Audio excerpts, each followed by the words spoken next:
よ、一つ、秋月し四つにたる雪姫。人のものを捉えたる者には黄金10枚。その所在を訴え入れたる者には黄金3枚を勲章としては問うべきものなり。よって、断納となす。Last January, we started our first adventure month with Akira Kurosawa's iconic sweeping samurai epic, Seven Samurai. Kurosawa's 3-hour and 20-minute long samurai masterpiece is the definitive film of the genre. It was released in 1954 and has been recreated as a Western like a dozen times over, solidifying the link between the samurai and Western genres. Tonight's Kurosawa film, The Hidden Fortress, has inspired filmmakers in a very different genre. The Hidden Fortress is a jidaiki, a type of historical drama which is generally set in the Edo period. It's also your classic adventure film. The Hidden Fortress is the story of a ragtag group of two peasants, a general, a prostitute, and a princess trying to save a princess whose clan has been wiped out by the evil the evil stormtroopers of the feudal Yamana clan. Okay, you've probably guessed. This is the film that George Lucas has claimed inspired the first Star Wars film. If you strike me down, I shall become more powerful than you can possibly imagine.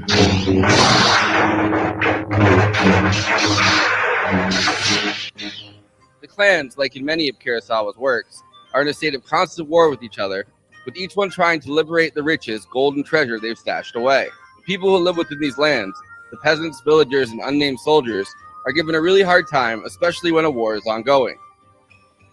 And that's where we start, with two of the most pathetic peasants bumbling around a battlefield they arrived at late, hoping to hawk some weapons they bought.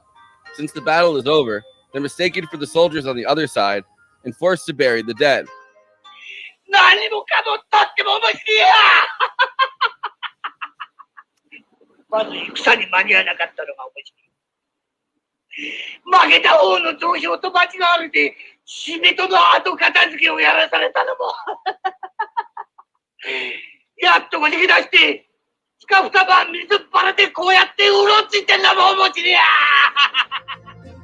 They are then swept up as soldiers from the Yamana clan want to find the gold left behind by Princess Yuki's family, as well as the princess herself.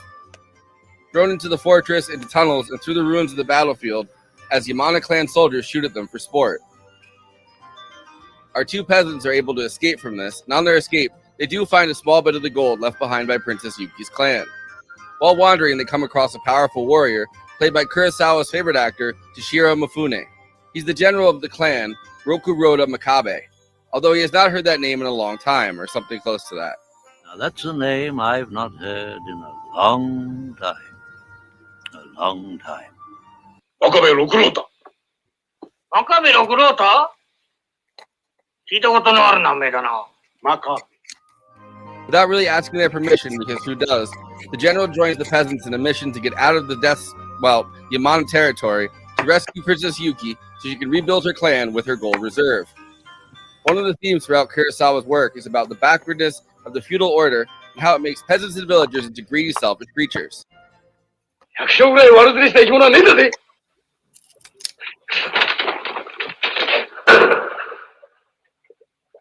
思い出せっちゃねえ。思い出せっちゃねえ。何もかもねえっていうか。ところがあるんだ。なんだってあるんだ。床板引っぺがして掘ってみな。This is not the fault of the peasants. I mean, who wouldn't be greedy if you're starving half the time? But it leads to situations where nothing can get done, no quest can be completed without the peasants constantly taking off and trying to steal the gold. And they do, again and again and again. This is why Kurosawa saw, in rebuilding Japan after World War II, the need for socio-economic freedom rather than a return to antiquated feudal hierarchy. Of course, the greed also counterintuitively makes Rokuroda know he always has a way to make the peasants do his bidding. あの二人、どこまで頼めるかの？頼むのはあの豪欲。金を背負わせればどのような苦難にも耐えましょう。At the top of the social hierarchy, the feudal princess, raised in the way that's uncomfortable, she's raised as a boy, and taken away from the normal people she'd ostensibly be ruling over.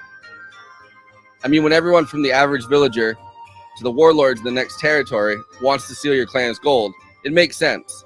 But this leads to an alienated noble order, even if the young princess craves knowing regular people that she rules over. Some of the most iconic shots in the Hidden Fortress are taken right into Star Wars. The fight between General Tadokoro and Roku Roda has a very similar shot breakdown. The spears that they use can function much the same way that lightsabers do. And General Tadokoro's face, scarred after his loss, is a lot like Darth Vader's when he finally takes off his helmet. The film shoot was a very long process, something that Japanese studios aren't known for and don't particularly like. The end of this film shoot took place during a massive typhoon, which shut things down on Mount Fuji. The length of the shoot led to Kurosawa's infamous final break with Studio Toho, and Kurosawa starting his own studio. Of course, the break wasn't exactly sudden, as Kurosawa's budgets and the scope of his films have been causing Toho anxiety since Rashomon. The Hidden Fortress was Kurosawa's most commercially successful film yet, at least in Japan, where it was Studio Toho's highest-grossing film in 1958. It would be blown out of the water 3 years later when Yojimbo arrived to massive popularity. 人の命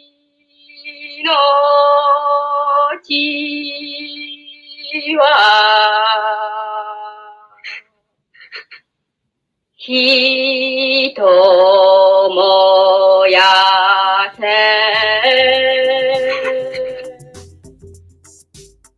Anyway, before I introduce the panel, please like this video and subscribe to the Movie Night Extravaganza YouTube channel.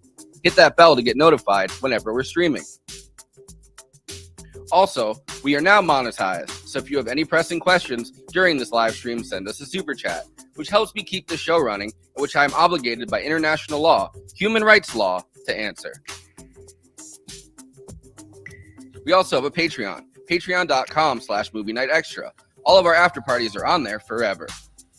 We also have a new Discord and a Letterboxd HQ account, so those are two more places to follow along with us. Links are in the description. Okay, let me introduce the panel. Conan Neutron, host of Protonic Reversal, co-host of Movie Night Extravaganza, and frontman for Conan Neutron and the Secret Friends, neutronfriends.bandcamp.com.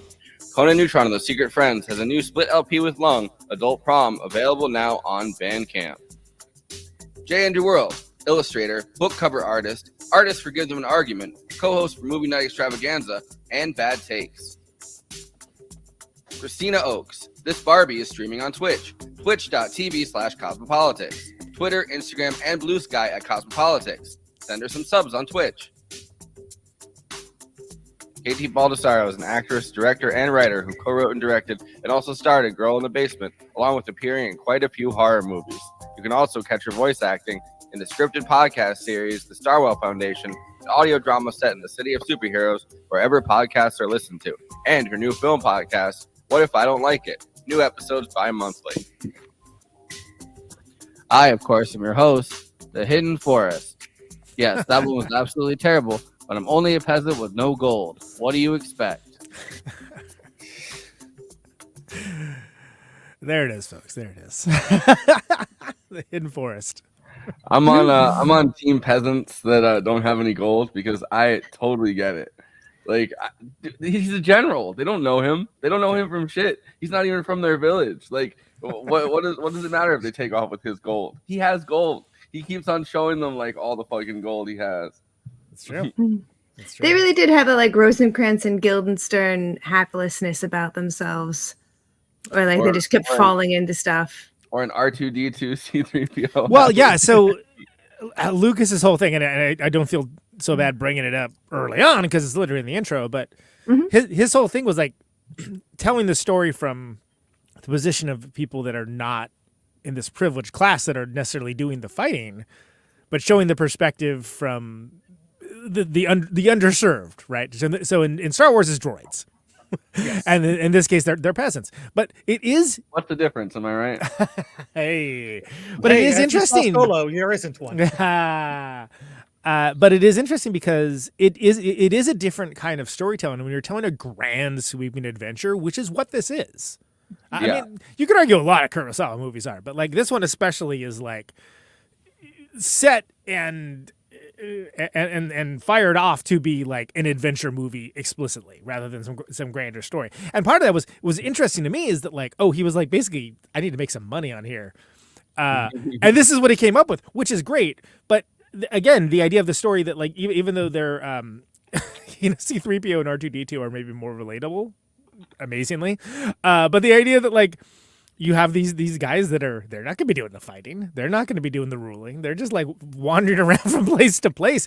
It makes it brings the adventure part out of it, which is like what this month is all about, right? Which is like we're talking about adventure movies, and it's interesting that how he interpreted that. First of all, by the way, in the Criterion version of this, there's an interview with Lucas, and he's like, "Oh well, I really like Kurosawa," and he named off like 3 Kurosawa movies. I'm like, yes. Oh, and I guess Hidden Fortress is good too. I'm like, I have that interview. I saw that and I was like, motherfucker, please. he's like, I would put, of course, Yojimbo up there. I would put Seven Samurai. Rashomon, like all good movies. I guess Hidden Fortress too, but that one. Yeah. No Throne of Blood? I mean, come on. Yeah. It's just kind of funny because it is, I mean, like the transitions, the scene transitions with the wipes, right? Like, yo, this right here, ground zero for that. Like, and it does work. He also in that same interview goes on to be like, yeah, we both had princesses, but I think that's just a coincidence. Like, you can't say that if you're the second person. Like, but I mean, like he used it to his own effect, and like whatever, just as if especially with Indiana Jones and Star Wars, both they were inspired by the serials, the old movie serials like Flash Gordon and things along those lines as well. But it's like, dude, it's okay. It's not like you ripped off Seven Samurai like some other movies. How many? Like 5 of them. I think we gave up counting them last year, right? We're like, that's enough. They're all like the something 7. It's like the Magnificent 7. The sometimes they change it to like 6 or 8. They're like, this is the sensual 6. That's on the pay channels, if you know what I mean. Yeah. But it's interesting that like it's so viewable even now, even though it's 1958. And it's almost because the cinematography is so stealable that you could still steal it in the 70s and have people be like, yes. Yeah. So what's great about that, and beyond being like, oh, this is such a gorgeous looking movie, like it looks so cool and so enveloping and sweeping. I didn't realize at the time this is his first widescreen film. Because that's how far back this dude goes, right? They're like, oh, we can shoot in widescreen now. We have these different lenses, which is like, and he uses all of it. They call it Toho Vision, despite the fact that he kind of broke off his direct studio involvement. Yeah, this is like 1 foot out of the door, those guys, but we're still calling it Toho Vision.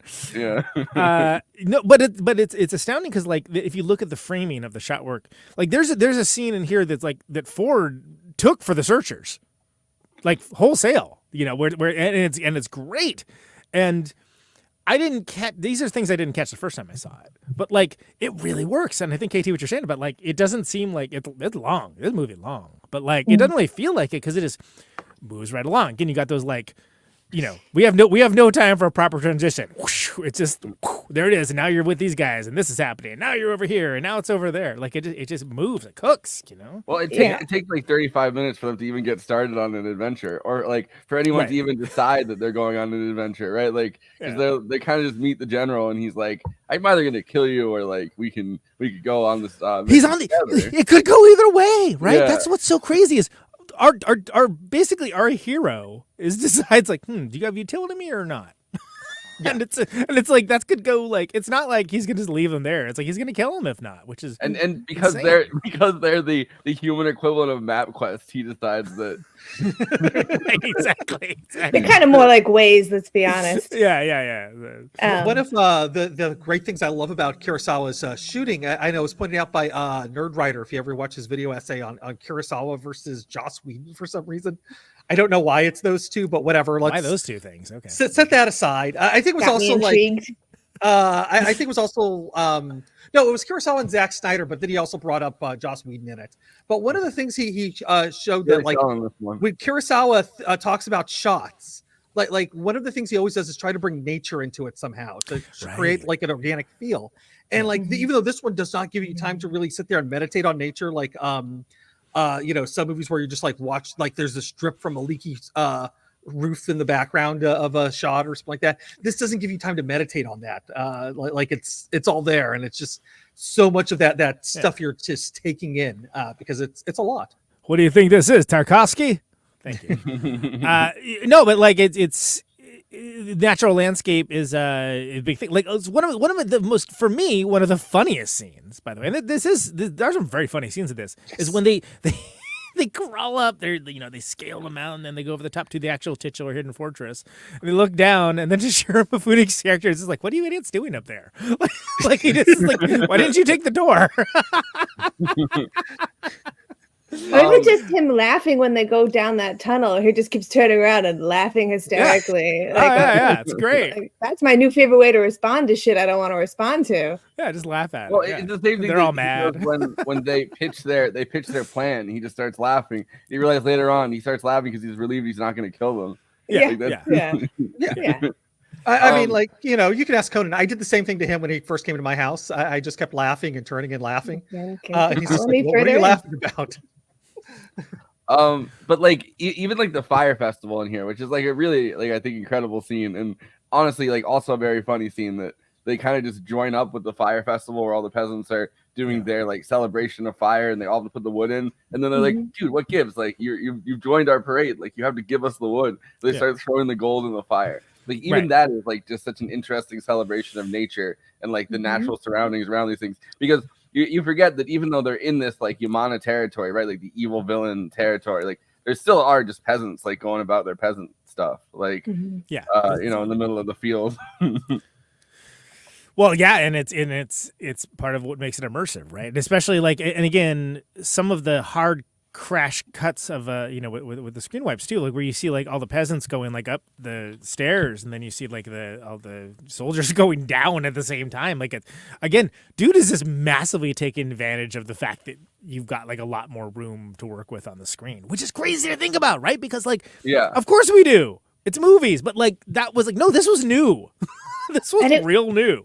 It was so immersive in those scenes because the sets felt so real. Like, I mean, think about Raiders of the Lost Ark, the big scene at the end where the stone where the ark is on it versus the stone of the steps in that scene you're talking about. Yeah. And the difference in time, which was felt like I kept being like, is this outside? Is this inside? Is this built? Is this just somewhere they went to? It was lovely. I mean, another time they kind of really take advantage of it is like the border caravan. As Fox News would call it, I guess, with everybody coming up. But the caravan. The migrant caravan. They show you the bridge from like this really amazing like wide shot, and not really thinking about it as like a, you know, this is the first time that you know, Kurosawa was able to do that kind of wide shot. He really takes his time showing you everybody on that bridge, and like how easy it may turn out to be for, you know, the princess and the general and everyone to kind of get through this bridge with a you know, a pack mule caravan thing full of gold, with the dumbest cops in a long time too, who like come by and we're like, hey, we're looking for like you know, 4 people and some horses. Anyone seen like that? It was like, oh no, not us, sir.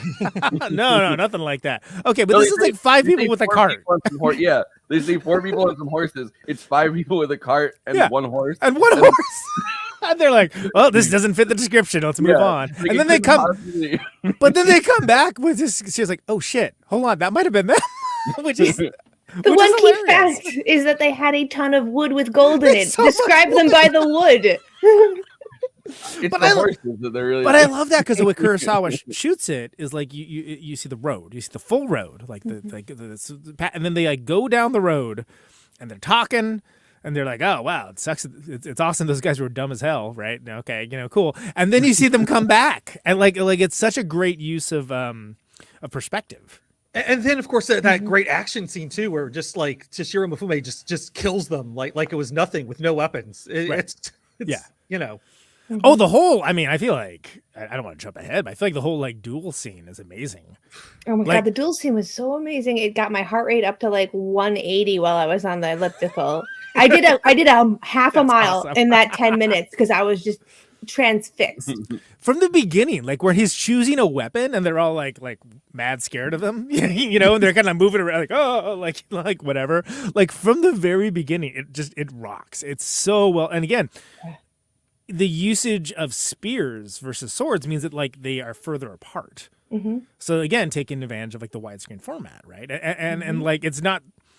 I didn't catch the lightsaber thing the first time I saw this Forrest, but when you brought that up, I'm like, oh yeah, it is kind of like a lightsaber battle if you stop and think about it. Like the way that George Lucas chooses to see Vader and Obi-Wan as like equally matched, right? Right. That they have these long sequences where they're both pressing the lightsabers up against each other, and then they flip it like this, and one guy gets on top of the other guy with the saber. And in this, it's the same thing but with spears, which like a little bit more anticlimactic than like, oh, if you touch this, it'll burn your hand right off or whatever. But like still the battle really does get your like heart rate up. And then at the end of it, he just kind of gallops away, and he's like, "Oh, I lost the battle," and he's like, "I won the battle. What are you gonna do?" Well, and he's supposed to kill him, and he doesn't do it. Yeah, and like in that culture, that's like that's one of the worst things that you can do to someone. And then he has the option of he could do harakiri, but he chooses not to, and so it's all the more notable for the story that like he does that turn and basically saves him. So like basically, if Toshiro Mifune's character had killed him, then the story would have ended completely differently, right? That kind of also reminded me a little of Lando Calrissian with the he's their friend and they treated on him, but then he helps him get out at the end. Well, just so much betrayal and like the inside of these power sources. These clans are each equally matched in this universe, and like the betrayal of like, well, I could get more gold or I could get more knock at the other side of my face guard, I guess, in this if Which gets pretty jacked up. Yeah, to be clear. Which is like it's like that kind of thing, right? Like everybody's always betraying everybody, and that's one of the things that in Star Wars is always kind of cool, that like everybody has their own weird self-interest, and half the time you don't know that they're going to betray everyone else for their own self-interest, and then half the time they inexplicably like go the other direction at the end of it. You know what I mean? Like a Lando Calrissian kind of thing. Like, so in this, that's all over this. Like that's on a much more visceral level, I think, because everybody's like fucking poor in this movie. Like if you're not with one of these clans, you don't have any. You have no territory because the clan owns the land. You have no gold. Like for the peasants, that one piece of gold is a huge deal. It's a huge deal, and I think I think it gets that across in Seven Samurai, which of course we covered last year in the first movie Night Adventure. But I think it gets across in a different way in this one, and it's used differently from a narrative function. Not the least of which is to contrast with the princess, who rules, by the way. Like 24 minutes in, I got to. She's great, and a novice. She was like brought in to do this basically, and she's freaking awesome. She's like totally great. So I got this, and it took me a really long time to find. I was looking hard body for the Criterion. So they have like this little. This is from Studio Toho. It's like a making of documentary kind of thing that they did for each one of Kurosawa's films, and I feel like I went on a quest because I spent the entirety of like Saturday night trying to track looking for clips. Couldn't. And then I saw a bunch of clips in Japanese, and I was like, well, this looks like the Hidden Fortress, poster. I'll click on it. And I found it in Japanese. And I was like, oh, wow. Yeah, it's crazy because the actual, on the Criterion channel, it's literally just, there's like the commentary and the George Lucas interview, and that's it. Yeah, well, this one comes with the DVD, I guess. I was going to say, they're lying to you people. Get physical media. It's the only way you can find this stuff. So it's called the Studio Toho Masterworks Project. Each one of Kurosawa's films, they made like an episode of this Masterworks show where they talk to everybody involved in it. Nice. Akira, これ見たぞっつって、隠し撮りでの西部劇の面白さを時代劇に生かし、ワイド画面を縦横に使ってスピードのある痛快娯楽時代劇にしたのが隠し撮りでの三悪人です。主演は秋月の侍大将真壁六郎太に三船敏郎、戦場で人儲けを企んだ二人の農民役に千秋実と藤原鎌足、雪姫役には映画界とは全く無縁だった上原美沙に白羽の矢が。雪姫役は一般から募集しますが、応募者の中には見当たらず、偶然にスカウトした女性でした。お姫様っぽい良さがやっぱりあるでしょ。この映画の拡張を支える重要な人物、雪姫。黒沢監督はいかに雪姫を作り上げるのか。全部それこそこね上げて作り上げるから、動きでもみんなそうだしさ、先生がここで何歩歩いていこうとかさ、こうもう全部やるんだから、言われた通りにしか動けないでしょ。でもみんな長いロケでは姫姫って言ってみんな大事にしてましたよ。監督はまず髪型とメイクから始めます。上原のメイクはなぜかエリザベス・テイラーの写真を持ってこられ、上原は不思議だったと語っています。上原は体の線が細いので、強い女に仕上げるため肩や胸などには綿の入った下着、肉襦袢を着せます。馬の稽古っていうのは時何回もいたしましたけれども、じゃああれで初めて覚えたんですか。まあでもよく高いところに立ってこう指さすなんてそれ怖かったわよね。時はね、でもよく自分の下に怒ったらどうしようか。本当よね。時はこう中腰みたいに立ってこう指さして。そう。何か結構そういう期間はありました。そうよね。本当に随分いろいろなすったから大変だったわね。切れ味を良くすると言うんですか、メリハリをつけてだと思うんですが、そういうためで無知をいつも持ってキリッとする。気高い表情を見せる雪姫が生まれます。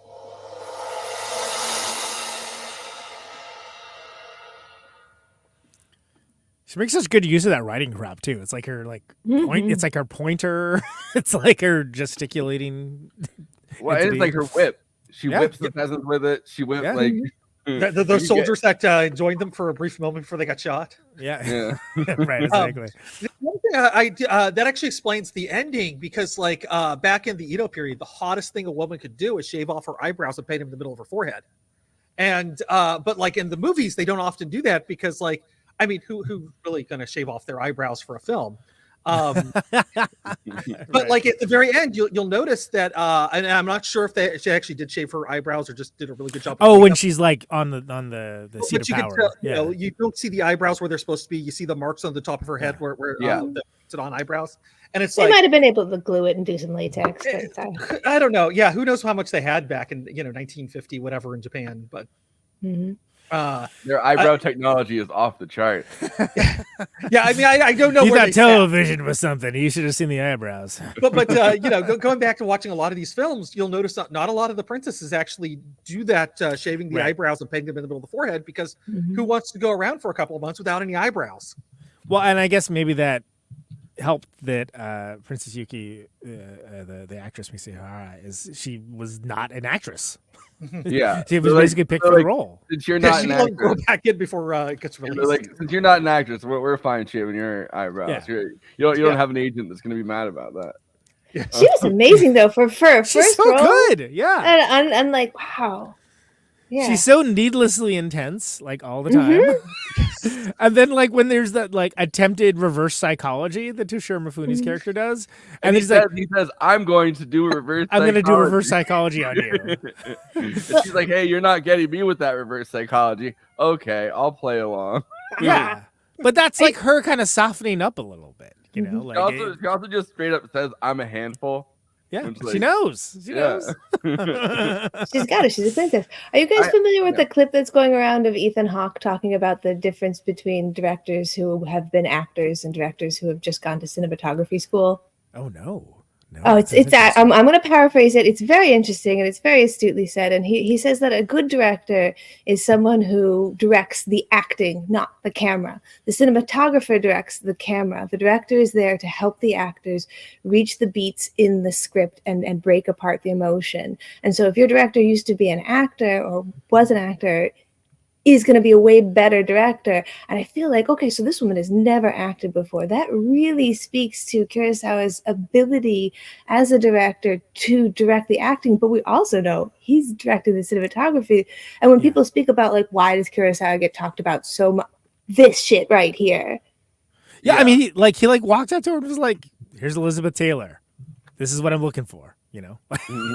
Amazing. No press. One of the biggest movie stars. Obviously, the director doesn't meet all the people that they're looking to cast or whatever. 4,000 actresses that they went through, and then found her by accident. It's kind of crazy. Would not shave her eyebrows. I would just. Taylor would definitely not shake her eyebrows.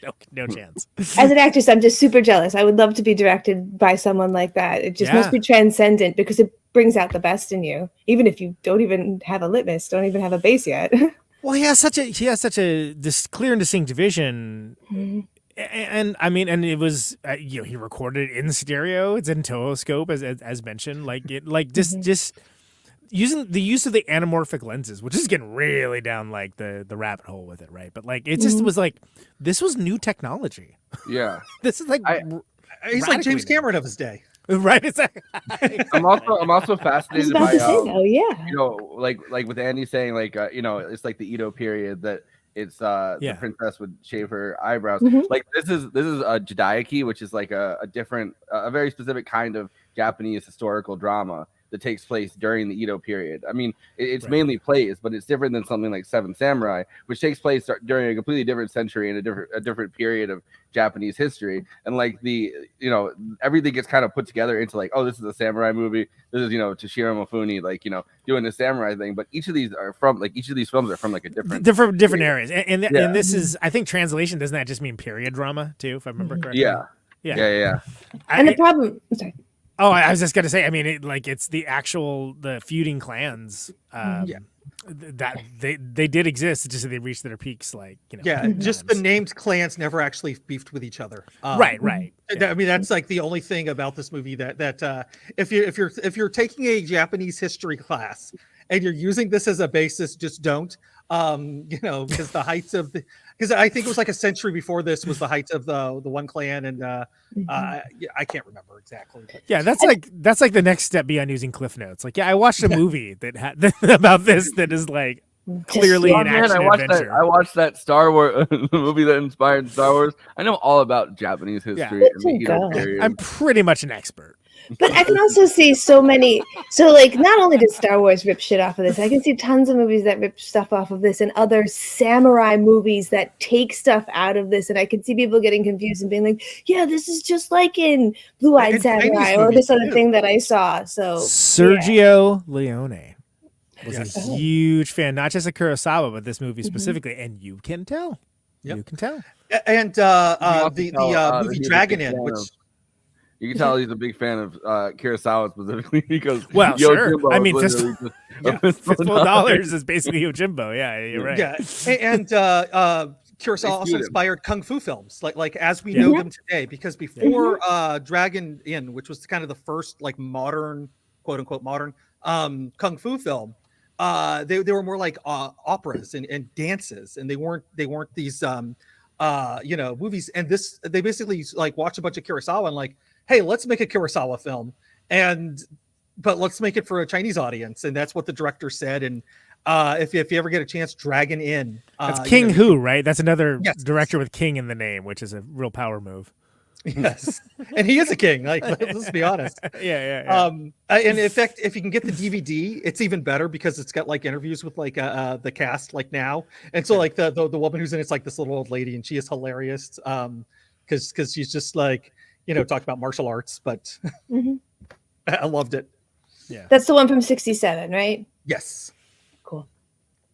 Yeah, well, and it's notable because like Kurosawa, like he wasn't trying to make a big statement with this movie. Like he was trying to like make something like fun and rewarding for the audience, which is rare for him because he was more like look, if you want to hear about Seven Samurai, go listen to that episode. We go into it in depth, but there was a lot of like. Historically, like the Japanese culture was trying to get over a bunch of things at the time, and it was a message movie ultimately for a number of reasons, and even like High and Low, like there's like things that he's like trying to say with it, and he usually was trying to make some manner of artistic statement. With Hidden Fortress, it was like, let's have some fun, it'll look cool, and everyone will have a good time. And it's like maybe one of the only times he did that. That's like two other times. He also does manage to get through the same kind of message he does in Seven Samurai by having the peasants just be these like kind of greedy, and for it not to be their fault that they're this way. This is just the way that they are as human beings. But like without the kind of Humphrey Bogart. Well, without like a social, kind of. But it was kind of crazy watching this after watching Treasure of the Sierra Madre.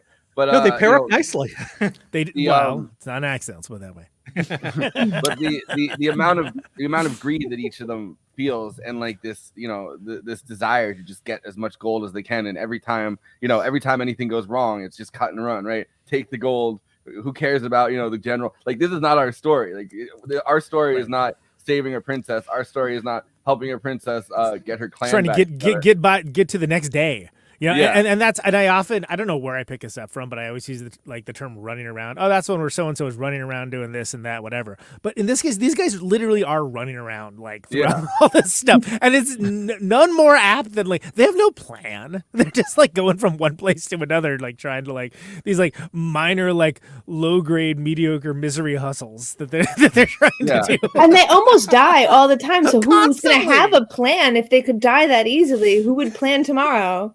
Yeah, it's really hilarious, actually. They're the last moment, right, where they're willing to share the gold with each other, and oh, you take the one piece of gold, so you take one piece of gold, that back and forth, right? That is Kurosawa making, not a statement from the movie itself necessarily, but a statement with this kind of with this socioeconomic, not having to worry about that part of it, not having to worry about feudal society and being a peasant and all this stuff, right? It allows you to have this degree of, just nonchalance about oh, we kind of just completed this quest. You take the gold. No, you take the gold. As opposed to I'm going to grab these 3 horses and that's my share. It's those are 3 horses, dude. That's not an equal share.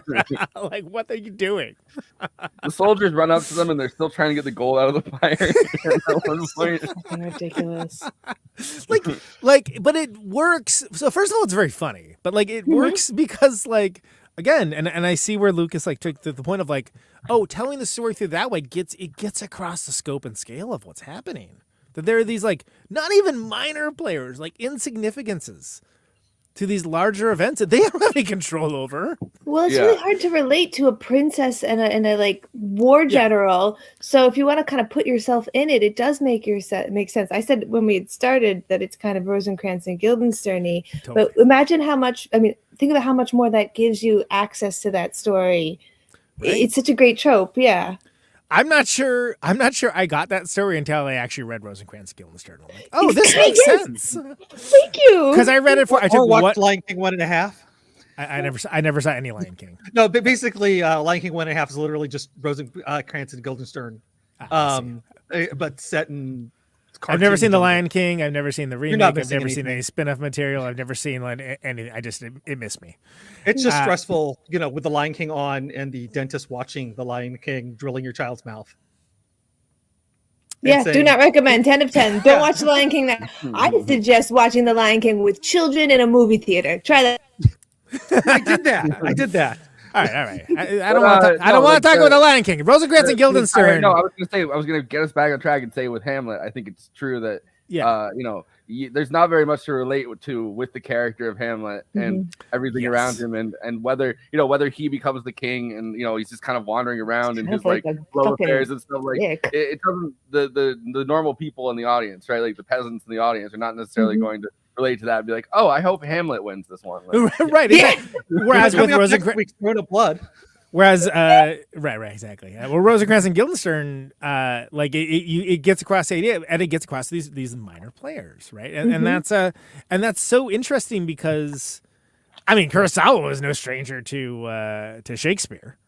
Throne of Blood, as Andy mentioned, that's basically Macbeth. He did. I actually haven't seen it. It's The Bad Sleep Well. It's an early one that he did. He did one that is basically Hamlet. He's one of my favorite directors of all time. I still have not seen all his movies. I've seen a lot of them. Yeah. When some are 3.5 hours long, you can be I don't know, maybe not tonight. Your thighs are going to look like Toshiro Mifune's after that workout. But you know what? So yes, I did elliptical through this entire movie, but it didn't feel long. It didn't feel long at all. Not a single scene lagged, not a single moment. Okay. When I got to the last 20 minutes, I did feel like the guys, when they were the gold up the mountain, just I'll drop this here and maybe I'll die. But I pushed through. It was fine. It was amazing because I watched Princess Diaries, which is 20 minutes shorter. And I did have a couple of and that's a much newer, more accepted movie. Check There's watch. something very Sisyphean about this too, right? Like a lot of the the Greek myth about the guy that has to walk the boulder up the hill, and then every time he gets to the top of the hill, the boulder rolls back down. Like that's his fucking punishment again and again and again. Like there is a lot of there's a lot of the Sisyphus myth in this entire movie. With every time they get the gold, something happens and they lose the gold. Like they get the gold, they lose the gold, and it just happens over and over again. It's a constant ride, yeah. Yeah, well, and again, that's one of the reasons why the movie works, I think. And it's I think that Hamlet is indeed pretty hard to part. Although it doesn't stop people from making movies about it. There's a whole freaking like cottage industry of it. You know, the Hamlet industrial complex.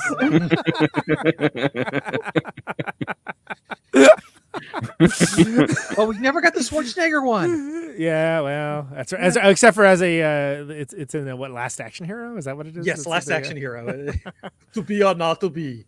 Not to I was reading something about Sylvester Stallone earlier, and he's like, no one wants to see someone like me play Hamlet. And it's like, I don't think it's about looking like you. I think nobody wants to hear somebody like me do like a Shakespearean play. It's like, I don't think it's about looking like you. I think it's sounding like you. I mean, that's it.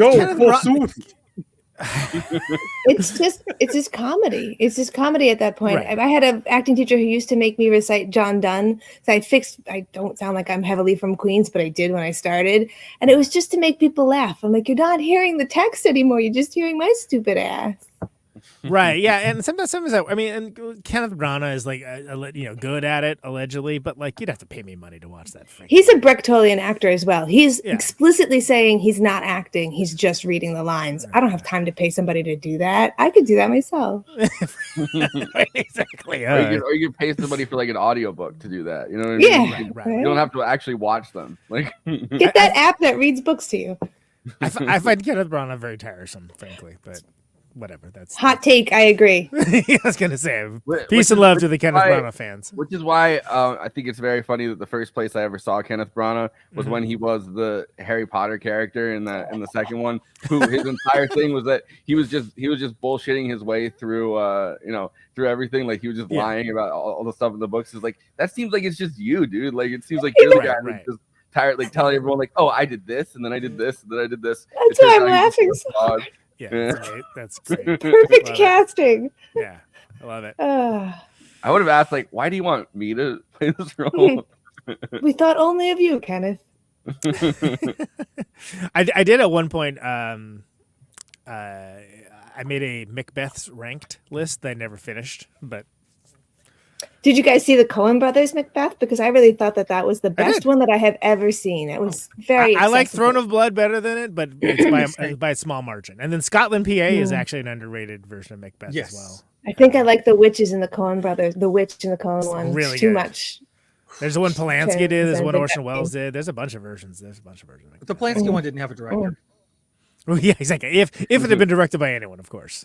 Much like the name Macbeth that you can't say on a on the stage or whatever, or the fucking thing, everything will fall on you pretty much. Right, like you can't say Polanski on a phone. He's the Polish director, right?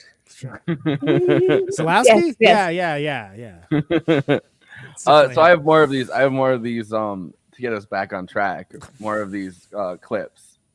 They broke it down scene by scene, but they didn't put the full one up there, so I found one that was like 11 minutes. Look at that face. That's like a kabuki mask. I know, it's so great. and like it's crazy that's one of the first scenes you see, right? Because it's not like that kind of character pops up again later in the movie or it's anything. Like 3 minutes in or something, right? It's real early on.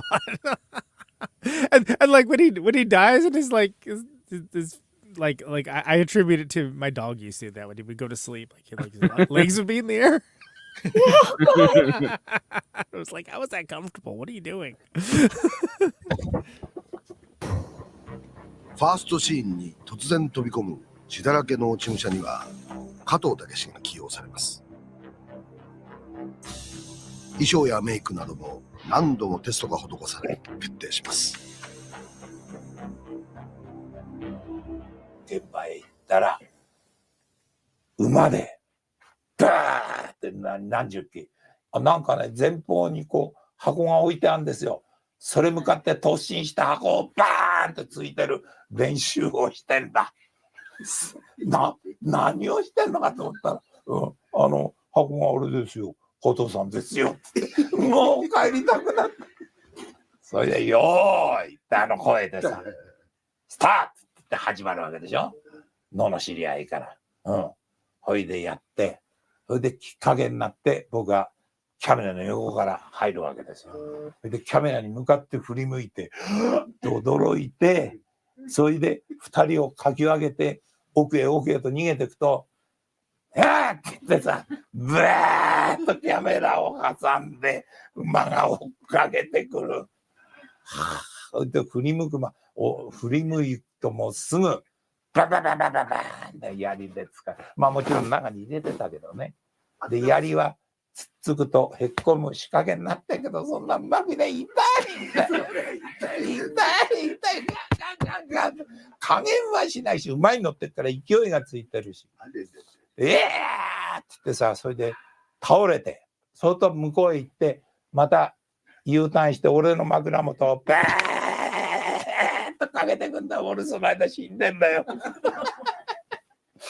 それで切れてっちゃうんだキャメラの横それがワンカットそれでカットなんだところがねこれ一発でうまくいったんだよねいったということはさせたんだ俺ということは俺は倒れた時に枕元通るんだよ虚空掴んで倒れって言うとねブワーって嫌な気持ちだよそうしたらカーンと音がしたふってしたらね一瞬体がこうひっくり返ってんだよね当たったんだよ馬は踏まないっていうこと嘘だよ踏むんだよこれがねなんで助かったかっていうと、ね、当時ね台金ね今アルミニウムでしょあの当時は赤ってね銅なんですよね赤なんですよそうですかだから硬いんだよ今アルミニウムだったらこんな私今喋ってません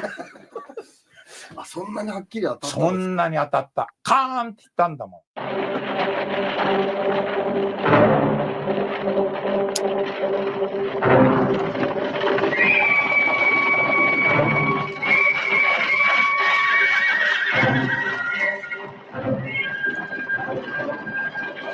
それで済んだと思いきやはいよりだって言うんだよこれだよ今度またそいではい脱がしてって言った時にしまったと思ったら恥ずかしかったのはね俺高校野球の選手じゃないけどねお守りというお守りを巻いてたのこれも痛いけな気持ちでしょ棘口地蔵さんのお守りとかお守りというお守りを体に巻いてたら目の前で脱がされちゃえって言ってる間もなく脱がされたらお守りがパラパラパラっと風に散ったわけだ風に散ったんですかああと思ったけども恥ずかしかったけどもねYeah, I gotta agree. That guy rocks. I want to go to dinner with him and just have him tell me any story he wants. Yeah, tell me the first thing that comes to your mind. I'm sure it's gonna be great. I like that he's just like he's probably like some lesser known actor or whatever that gets his big chance to work with Kurosawa. It's the film Shoot from Hell. Pretty much, it seems like he gets clanged. Like you can see him get clanged in the head in that fucking scene. Like you can see the horse hit his head, and he like the body jumps up like that when he does it. And it's like, it's so fucking hard to watch. But then he's like 50 years later, he's like, well, let me tell you, kids. Let me tell you about the time I was hanging out on a Kurosawa set and I almost died. But it's cool. I lived because of the bronze plate in my head. They wouldn't let you live today. Dude, it was different times, let me tell you. Workplace safety standards. What's that? We don't know. OSHA. OSHA. What? Think about I don't speak Japanese, lady. Think about how many different things went wrong in that, though. They're like, oh, all right, so we're going to hit you with spears. He gets hit with the spears a bunch of times. Like, and then they're like, all right, the horses, there's no way they're going to trample on your head. Horse tramples right on his head. Really tramples on his head. And then he's like left to fucking lie there or whatever. And they're like, all right, perfect. And he's like, all right, I get to go home. This is going to be great. They're like, let's do a close-up. Get the spears back out. Yeah, absolutely. Well, and it's notable too. I mean, like, I think were both those dudes also in Seven Samurai, Kiru and Rashomon and High and Low? I know I know commentary was, but I think so. I think they had like not necessarily huge roles, but they were both in there. So it's like it's interesting. Like it seems like a wild workplace environment. Let's put it that way. But obviously, like they knew they were doing something cool. I mean, because I as much as I reference Akira on this show, it's amazing we haven't covered it. But I mean, that might be my favorite Kurosawa movie. And the guy who plays the Watanabe character, who's also he's like the older fella in Seven Samurai, the sort of more leaderish figure, if you will. I forget what we characterized him. I think we use an A-team characterization. Yeah, but Ashi Shimura. Yeah, that guy who's amazing. And like, I felt bad for Bill Nighy, which I liked Living. I thought it was good, but it was like, no, how are you gonna go up against like people are gonna compare you to like this, and this is like one of the best like not an old dude playing a much older dude roles of all time. And granted, Bill Nighy is actually old when he's living, but it's like also don't remake Akira. It's fine. But anyway, whatever. That's well. I mean, if you want to say something different about it, though, like make it. Well, which they did. They make it. They made it English, right? And that was like, it was good. Like it was, but it was like if I had never seen Akira, I'd be like, wow, that movie was great. But I've seen Akira, and it was like, that is a English version of Akira that isn't as good. Yeah, well, with a great performance, it's up against one of the best performances of the 1950s, if you ask me. I mean, these movies are still so watchable. Why remake them? That's what I'm saying. Other than the fact that people don't like to read subtitles, apparently. Yeah, I mean, the only other thing, like I said, if you're going to say something different about the situation, like talk about the healthcare system. Because that's one of the points in the and Akira, which is fascinating, was the Japanese healthcare system at the time. That should be the focus of the film then, and because you already got the emotional hits from the Japanese version.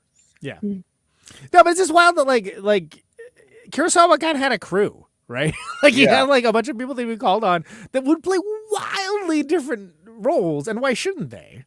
Well, I was just watching Rashomon last night, which is great. I like that one a lot. Yeah. But I was watching Rashomon and super short. It's like a short film for Kurosawa. An hour and a half.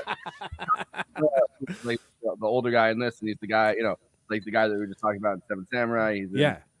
So that guy, and then Minori Chikai, who's in this, the other peasant, right? Like he's the other peasant. Yeah.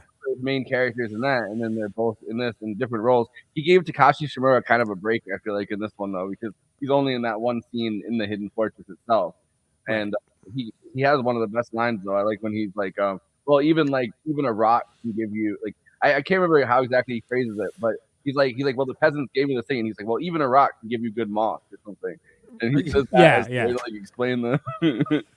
Well, it's fun. That dude's funny because, like, in Seven Samurai, like, he's the first one to go, but, like, in real life, he was, like, he lived to be the oldest out of all of them by, like, a pretty large margin. Except the one guy that got trampled on his head by a horse. Yeah, except for that guy, of course. Yeah, for sure. I mean, I just think that it's... Because think about how different Hidden Fortress is. Even though it's, like, ultimately samurais and swords and whatever. Like, how different is Hidden Fortress from Seven Samurai? A lot. They couldn't like be more different. Couldn't be more different. Yeah. I mean, Seven Samurai is kind of feels like somebody's like masterwork, right? Like they're like this is my greatest and it is. But I'm saying like it feels like it really is some guy called Akira Kurosawa apparently. Yeah. I don't know. but this movie feels more like fun and light, and like it's not doing the same, even though it makes kind of the same point, which I found fascinating with the peasants and the farmers, right? Like it's not giving you that same it's not like you watch this, you're like, this is the quintessential samurai movie. So that kind of brings up the question, like, do you need a fundamental lack of intentional profundity and lightness to be like a really good adventure movie? I don't necessarily think so, but I think this works for that reason. This one definitely does. I think a lot of the ones we think of as the best ones like kind of have that.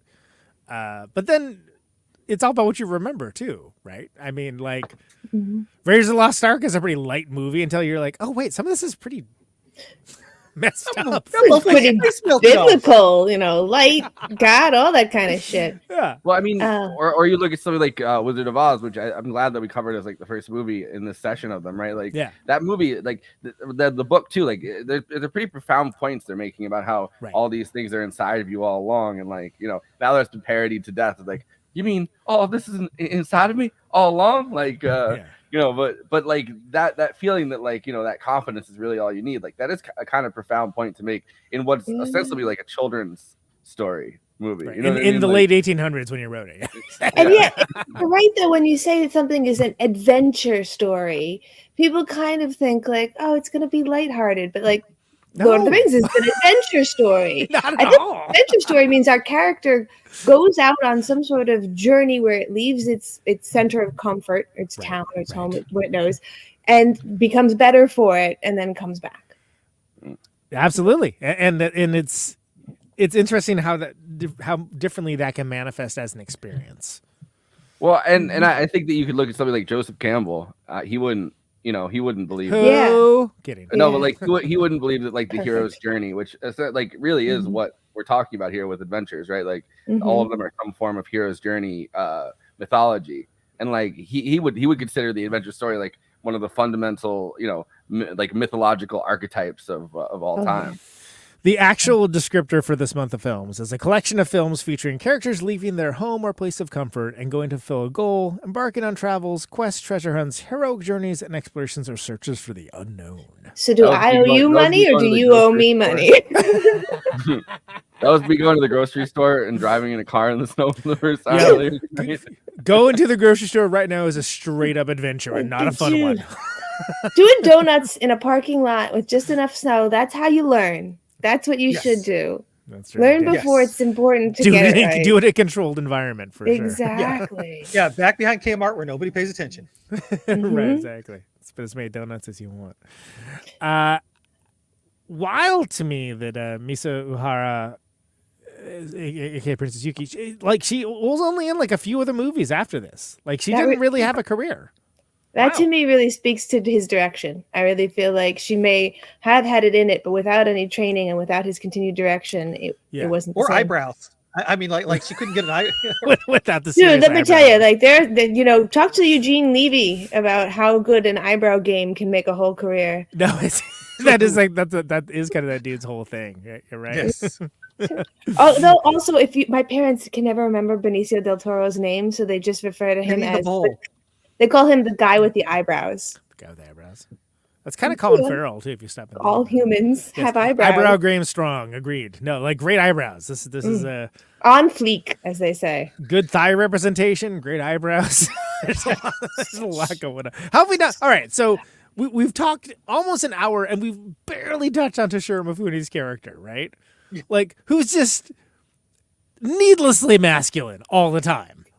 Like to like a point that I actually found it funny, both original and rewatch. I'm like, it is hilarious how like needlessly like, being the doodliest dude that ever duded he is. But he is so charismatic, you believe it, and you're like, all right, yeah, it's just that's how that guy is, I guess. There's something about that, like the scene where he's sitting there and she's yelling at him about his sister dying, and he's like, because a man is composed in his honor for his job. Yeah. And you're like, what? But also, I love this guy. Toshiro Mifune would make a great Klingon. Oh my God. He almost, he was offered the role of Obi-Wan Kenobi and turned it down. And then George Lucas was like, okay. Darth Vader. And he also turned that down, which would have made a very different Star Wars movie. Wow. Like I think my brain just broke. My to have a single Asian person in that entire cast, first of all. But man. There wasn't a horribly racist stereotype. Thank you. George Lucas coming out next week. Hey, I'm his biggest fan. What? No, like that's that, but like that wouldn't great, but it's a different kind of that's a different kind of presence to a certain degree. I mean, I guess to a certain degree is the same because think about when we think of Darth Vader, we think of the voice, right? Yes. And like that is one of the great voice performances. Mhm. But like, would it be like what would that be like? Like what would I don't know because you wouldn't have David Prowse then.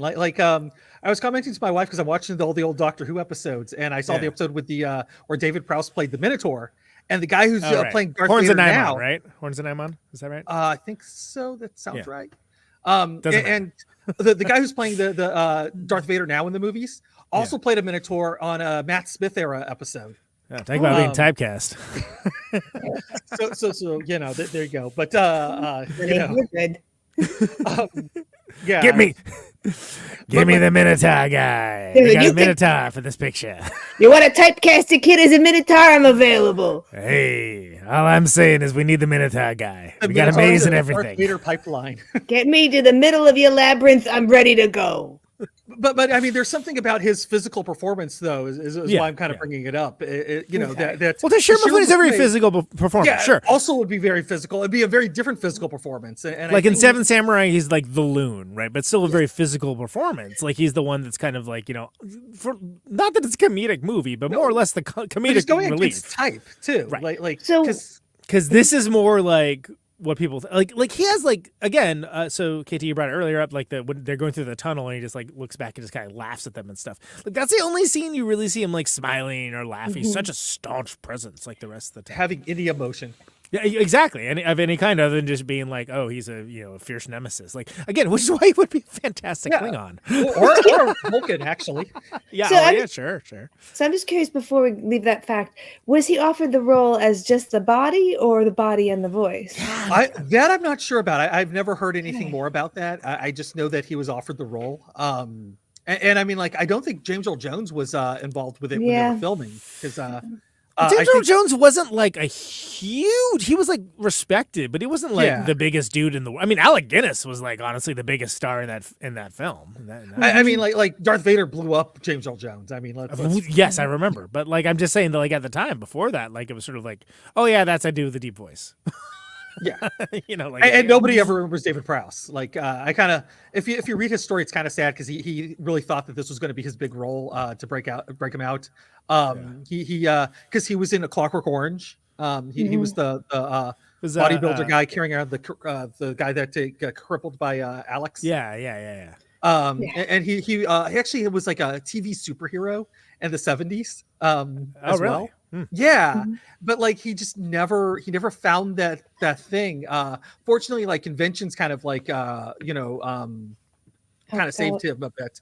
But like he was bitter for many years because he never he didn't feel like he was respected by Lucas and everybody, and also his career just never went anywhere after that. It's like Doug Jones, though. Like, you really got to hustle to be known as anybody when we don't see your face and we don't hear you talk. Yeah, that's true. I mean, it's definitely a lot of work that you're doing, and you're putting so much of the character on, but people just don't want to give credit to that. They just don't see it.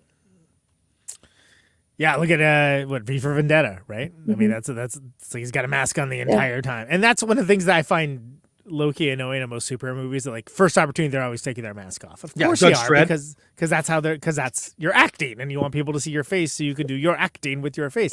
Yet, why are you constantly taking your fucking mask off? Like you shouldn't be doing that. Yeah. Whereas Dredd did not take the mask off, and it's a much better movie. Yeah, it's not even close to dreadful. But to go back to that scene that we were talking about in the tunnel, what I thought was so interesting about that actor's performance is that, and I'm obsessed with looking at mouths when people are acting. We see so much of his upper teeth, where with the rest of the actors, we see so much of their lower teeth. There's a lot of like going like this and talking, and he's a lot like ha ha ha. It was so what a weird decision. Yeah, no, I didn't even think about that, but you're right. It could be a way to kind of show class, because there is a bit of class. Because like he's dressed like a peasant through most of the film. Yeah, I mean, to have teeth that's that well. And but he doesn't carry himself like a peasant, because like I mean, Kurosawa peasants are all like hunched over and stuff. They have a like that gait. That peasant's gate. And he's like walking. As opposed to Heaven's Gate, which is wildly different. But I would pay to hear that song, Peasant's Gate, at the next Ren Fair. Sorry. There you go. But yeah, so there's a really interesting way that like, and that's also like the princess had to not speak because she couldn't be passed off as a peasant. Well, I love that. That's a great conversation. So that's a conversation with the elder, who again is the guy who does the career-making turn in Akira. Who was very much a Kurosawa, that guy, but like it's a much more low key like supporting role here. But like basically they're like, yeah, this isn't gonna fly. Like she like carries herself like, you know, this incredibly imposing presence, and she like commands like respect. Like she's like, what can we do? Like, well, let's just have her be mute. Yeah, because I mean, she walked into the room and everybody wanted to buy her to have sex with her. Right, exactly. Yeah, that's true. But then the guy's like, "Oh, she's mute. Forget about it." I related to that so fucking much though, because like if you get me angry enough, I sound like I'm from Queens, and the only way to avoid that is to just be fucking mute. And I'd be like, "No, but yeah." Yeah. No, and well, it's notable for a number of reasons, but again, we already mentioned I'm going to use reverse psychology. Oh, I see that you're using reverse psychology, but I'm going to do it anyway, which is just a hilarious. Again, that's a very absurdist, funny exchange. It's not funny like how the peasants are running around and bumbling and like knocking into each other and whatnot. But like, it's like, no, that's funny in like situationally, like these are not funny characters. They're not attempting to be humorous at all, yet the situation itself is humorous. And that's very entertaining. Because again, it's you get to see these like strange little moments of humanity with these like larger than life figures, and it turns out that is the best move. Did they ever say who the old woman was? Because I kind of missed that in this last viewing, and I thought she was great because she just kind of like sits there and like dresses down the princess. I thought she was like her handmaid or like her nurse. Yeah, they never really said though, so I just I wanted to shout her out, but I didn't quite know what to call her character. Yeah, she's just around. Attendant. You call her ma'am, is what you call her. I will call her ma'am because she's Jackson if you're nasty. Right, exactly. But no, it was like great because like, you know, here's this, you know, princess. All right, so she's just her lady in waiting. Okay. That's what she's been waiting for a while. Oh, lady in waiting. How long you gotta wait for? Oh. By the way, since you guys were just talking about the scene where everybody immediately wants to buy her, I love when they just buy a prostitute back from that guy, but they don't think like, oh, maybe she'll want to come with us on the journey, and so she starts following their cart, and they're just like, go home, and just like. Yeah, whoa! Where do you expect that? Because she's the lady from their clan, and they buy her because the princess is like, I can't leave my clan member. I know you're trying to avoid saying clansman, and I appreciate that, but I can't leave the person from my clan. You walked yourself right into that corner. Sorry. I can't like leave with this clan member. This T clan member. But she's like, so I'm gonna buy her back. But then they don't really think about the fact that like they're just like, oh, she'll just go home. Like I guess, like, yeah. Well, that's like a minor like tidbit, right? But it also just shows how like the elite sort of like treat the non-elites to a certain degree as well, and that's they bought her freedom. They don't have to think about her anymore. Yeah, it doesn't make them bad people. It's just they got a lot in their minds. Technically, they're good people. They did buy her freedom, but I think that it's cool though because she ends up kind of ultimately being the cipher that that gets the princess thinking about meeting with the common people. Which inevitably, when the story's over, you have to imagine if she does have a bunch of kids that gets her clan back up and running or whatever, like she's going to be way stronger and a better leader because she's now she hasn't just been cloistered away in this hidden fortress. She's actually met the people and learned their fire song and. And join them, and now she understands that, and she's a more socioeconomically flexible kind of leader rather than these kind of cloistered away elites, I guess, in these hidden fortresses that are just kind of commanding people to do what they want and then disappearing, right? Like she's more personable, and that's kind of the point that I think Kurosawa makes with a lot of his work. That this very sectored off society, this feudal order, doesn't make for a more homogenous society the way that people have said for centuries that it does. Like society has to evolve for it to be stronger. And that fire scene is incredible too, just because like you can also see who each of the characters are just in that one scene. I was I thought she was a ballerina, like watching her moves, because she just there's this control of her body, the way she's moving her body in the dance, versus like the two peasants who just like are like, I don't know, they're just kind of shambled around. Until someone tries to take the gold, and then they're like, "Hey, man, that's my gold," and they're like, "Hey, this is our wood. Throw it to the fire." You can't just come to the fire festival, the first successful fire festival, by the way. As opposed to the later one. No horrible ham and cheese sandwiches here. You can't just come to the non-Ja Rule Fire Festival and expect that you could just bring a bunch of wood for yourself. We're burning this huge fire. You're gonna keep this wood for yourself? No, join in the dance and give us your fucking wood. And they could have easily gotten out of it saying, "Oh no, we're worried about the cart. That's our cart." Yeah, but the whole cart goes in.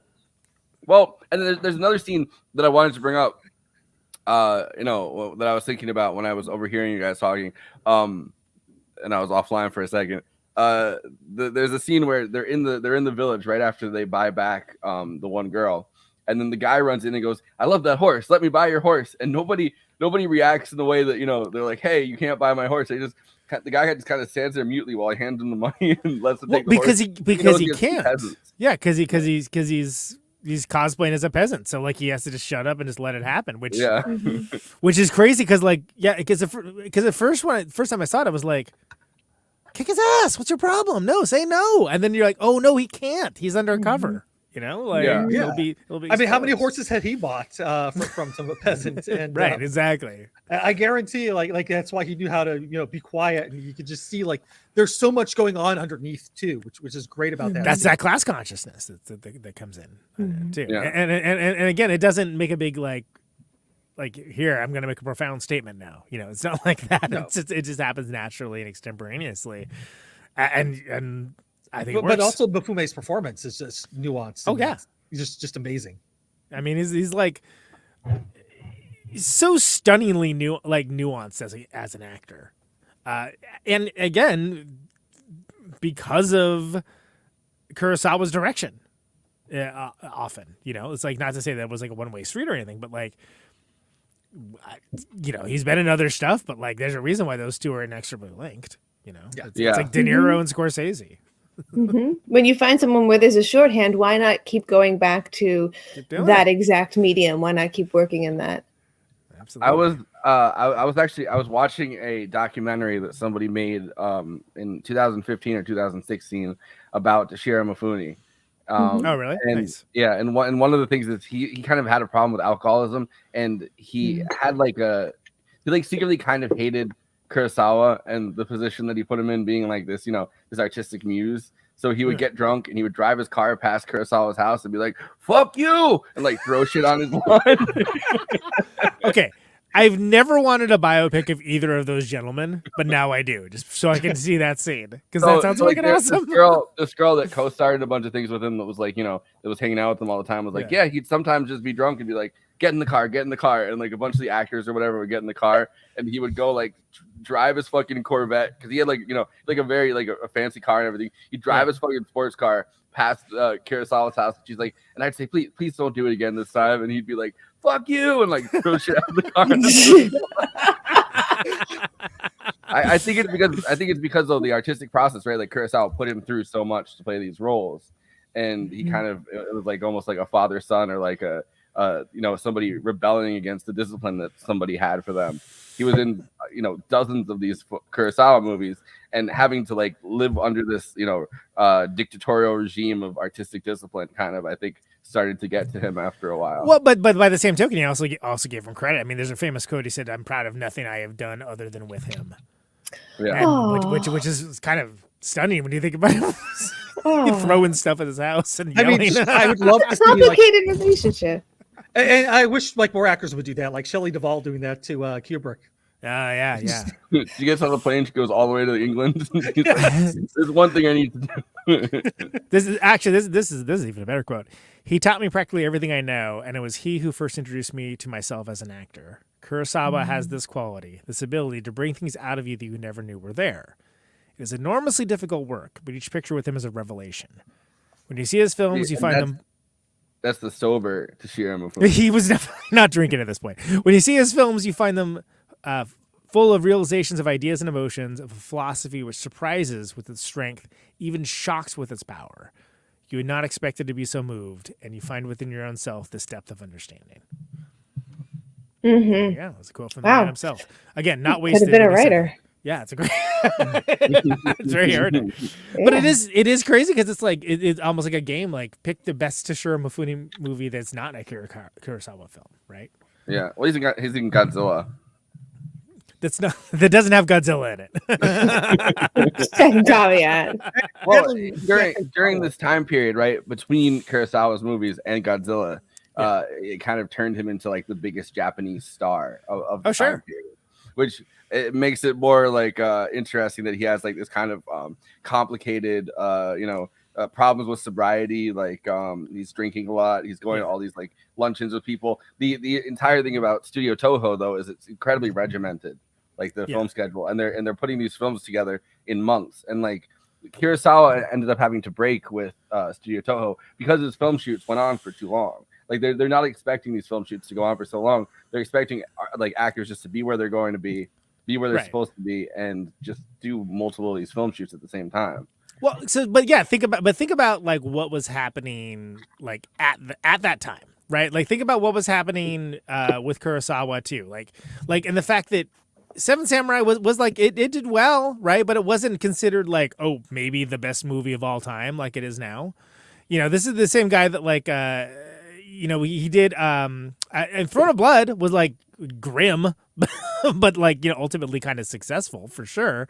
But like he had kind of a run of stuff that was like, yeah, pretty good. It was pretty good. And they're Kurosawa films, so of course they're interesting. But like it was something where if you have someone that, again, we wouldn't think of it as opulent now because it's successful, but he's trying all these new technologies and he's trying these things. I was like, this is my vision. I want to make, I want to make it like this. I want to use these anamorphic lenses to shoot in widescreen. I want to like, do this, that, and there's like, oh my God, this guy's a big pain in the ass.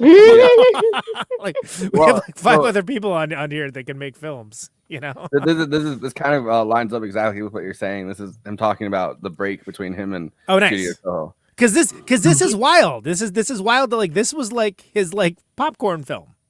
Yeah, to make a little money. The other thing about this being a popcorn film, right? Like the reason that this went over budget and over the shoot went over long, which is not something that you were allowed to do if you weren't like Kurosawa. Like like your career would be over if you're like, hey, my film shoot's gone way over. Like they let them get away with that in Hollywood way more than they did in Tokyo or whatever. And they were shooting on Mount Fuji. Like there are scenes in this movie that are on Mount Fuji, Mount Fuji. Yes. Yeah. And a fucking a typhoon hit in the middle of their shoot and got them stuck on Mount Fuji. そういう世界的というかグローバルなものとやっぱり黒沢さんの持ってらっしゃる波長が合うんですよね。どうなのかね、それごく自然なんだけどね。でも不思議なんだな、これと思ったものがね、っていう具合にピタッと長さも合っちゃうんですよね。だからそれどっかで計算してるんでしょうけどね。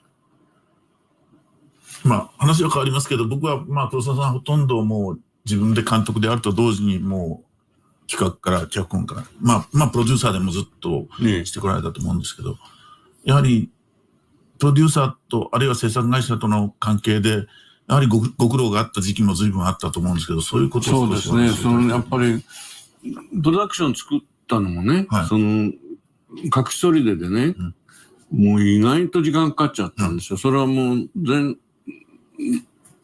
あとごくわずかを残してね、もう快調に進んだわけ。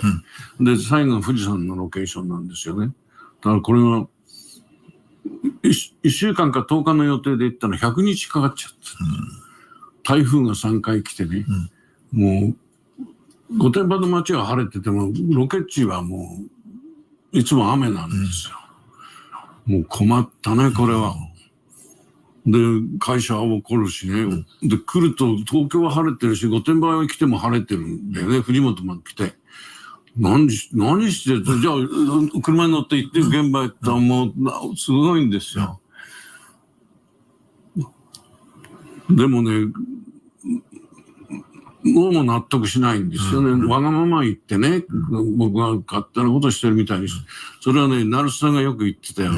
よく会社はそういうこと言うけどさ、一番早く撮りたいのは監督だよねって、成瀬さんよくそうなんですよ。早く撮りたいのは監督なんですよ。なんかどうしても撮れないから撮らないわけでね。それには理由があるんだけど、その理由がどうも会社には分かんないんですよね。で、その後でそのプロダクション作れと。で、そしたらプロダクションでね、自分がその金をあれしなきゃダメってことになったらね、頑張らないし、適当なところで妥協するだろうと会社は思ったんじゃないかな。で、その時に作ったのは悪いやつほどよく読むんですよ。これもお金がかかりました。かかったんですよ、それは。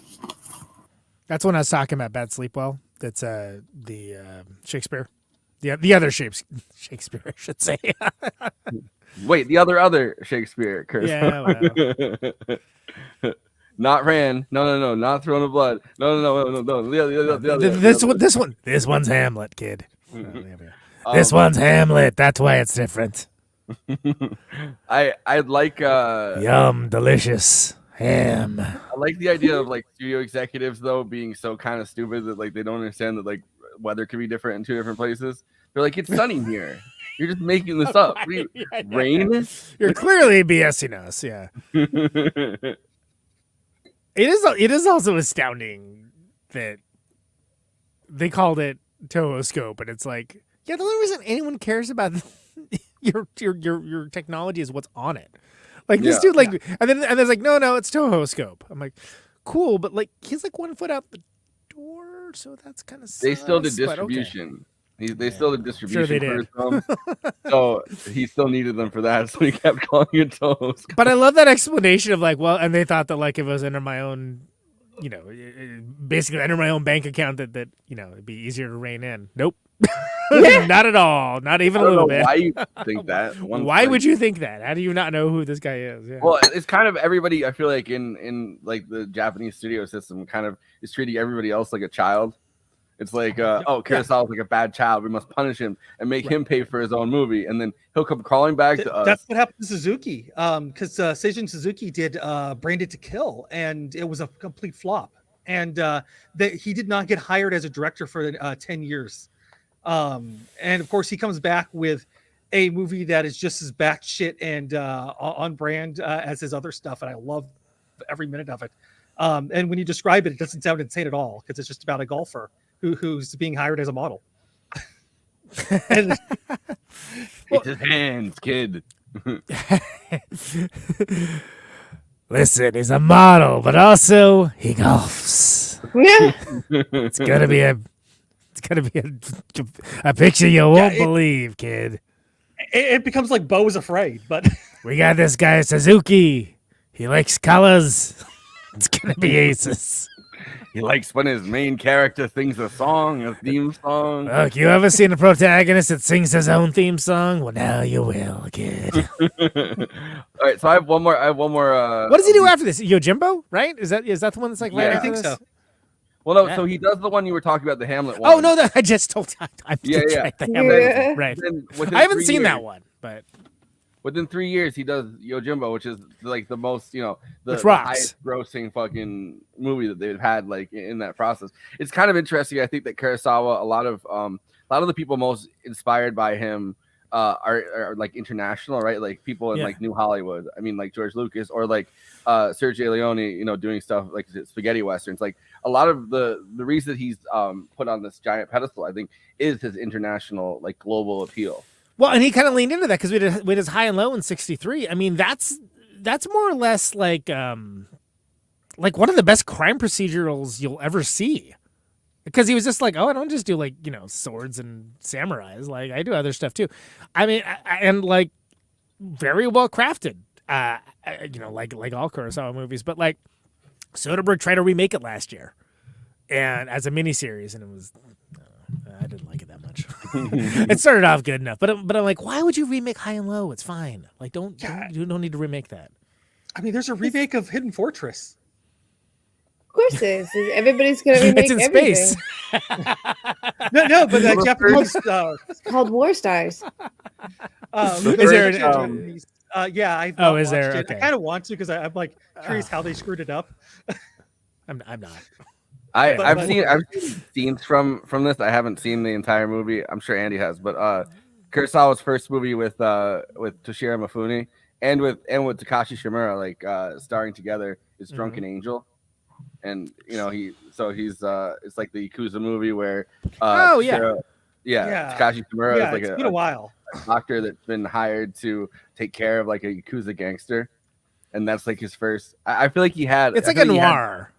Right? Yeah. Yeah, I don't think I've seen that one. Play like a lot of like, and then in Rashomon he has him play like a bandit. Like I feel like he had him play a lot of villainous characters before it was established that he was somebody who could play like these heroic. Snap! That's like 1948 that movie came out. Jesus Christ. But I have one more clip of the making of thing that I thought was cool. Yeah, lay it on us.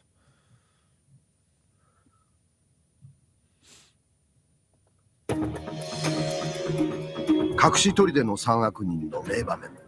三船敏郎を演じる真壁六郎太が騎馬武者めがけて切りつける乗馬シーン。三船は両手を離して刀を振り上げ全力疾走します。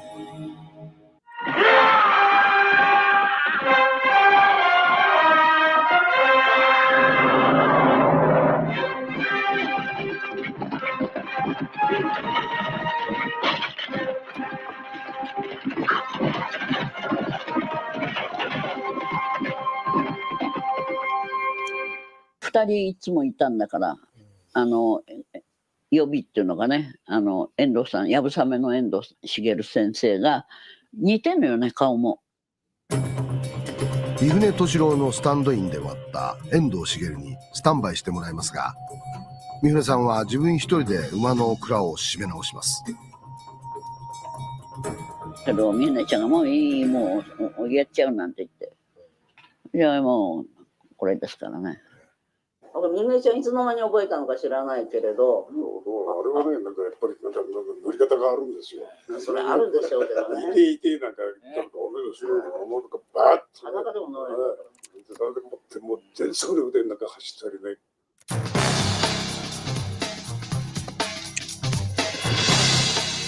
Yeah, it's a good song. 本当にうまいですよ、三船さんは。孫さんが俳優で一番前の三船さんだって言ってますもん。まあそこはいろんなロケでいろんな人来るでしょうからね。そうですか。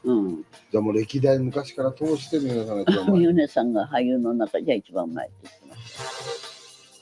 このスピード感あふれる騎馬武者を追撃するシーン。カメラは3台から4台の時もあり、撮影するカメラマンにも苦労が絶えませんでした。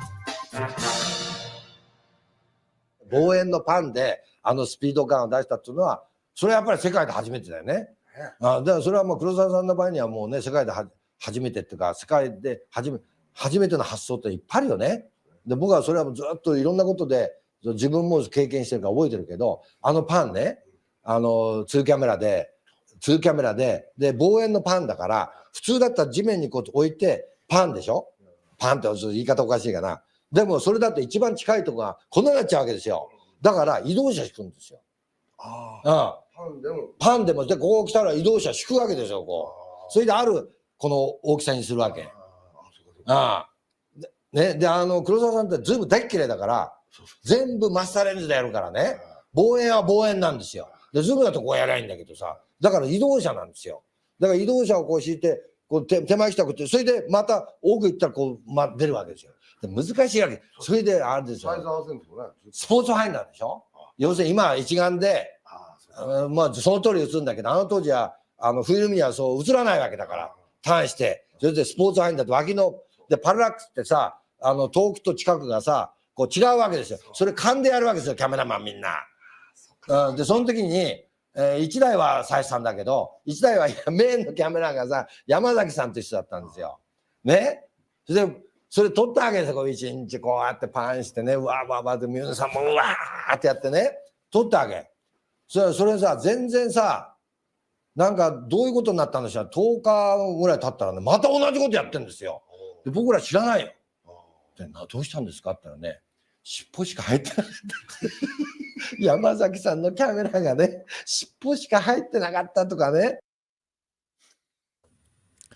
Another dude that seems like it'd be a really great hang, but for a very different reason. I think that clip speaks to exactly what you're trying to say, Conan, about why when these films get remade, they don't work. Is there's such an incredible thoughtfulness in Kurosawa in putting this, like, there's that turn of phrase, every frame a painting, but I really feel like that is the truest in his films, where you're watching these and you're compelled because it's set up so thoughtfully. The actors are put in so thoughtfully. What they're doing has importance and weight, and it transcends time because of all of that. And when you try and copy just what happened in the story, it's just... that's not why we like this. Yeah, he's also on the forefront of so much of the technological and the the combined artistry and technological together, right? Yeah, like, the James Cameron of his time, as Andy said. Yeah. But use technology for reasons, for meaningful reasons. But like, yeah, if James Cameron could tell thoughtful humanistic stories, sorry, peace and love. But like, but it's like the film Get Carter's. They're on a ship and they fall. One of them's poor, one of them's rich. It transcends class. It's fine. The film Get Carter is the first time with telescopic zoom. And when you watch that movie, you're like, why are we zooming? Oh my God, we're zooming. So like, just because you have the technology doesn't mean you're doing something profound. With it. Just because you're using it. I think that feeling of Kurosawa when you watch the movies, you get like it's imprinted into it that he's on the forefront of all of this stuff.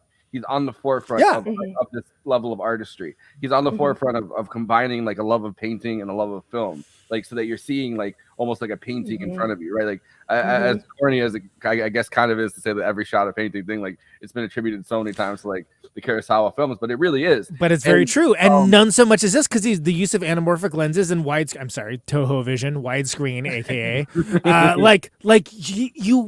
you get to see someone who had such a huge vision for his films. Look at Seven Samurai. Again, maybe one of the greatest films of all time, right? And it's so fantastic. But like with this, you get like more. And you get this usage of scope and scale and horizon that is emulated. John Ford ripped this off. Yeah. Like John Ford. And that's a mutual admiration society. Don't get me wrong. But I'm just saying that like, yeah, John Ford ended up being the one like American director that Kurosawa would be like, oh, I study that director, right? Like, there's like a competition throughout the mid half of the the 1900s between Japan.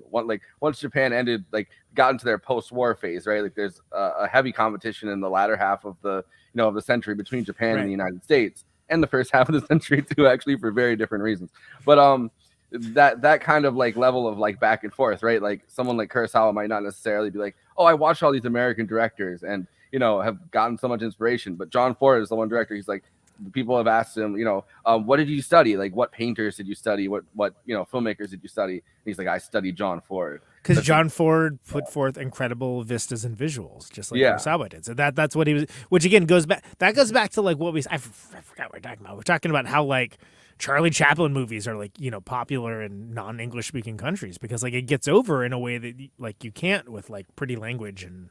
But I mean, there's also the thing that you can you feel somebody on the forefront of their craft, right? Like, and when they're doing. Look at Danny Boyle, 28 Days Later, right? Using that crappy digital camera and using it to like oh my God, this is like I've never seen anything like this. This is scary. This is scary in a way that these other movies are not because like which now you look at it, it's like anachronistic, but it still gets over. Cillian Murphy hangs dong in the first 30 seconds.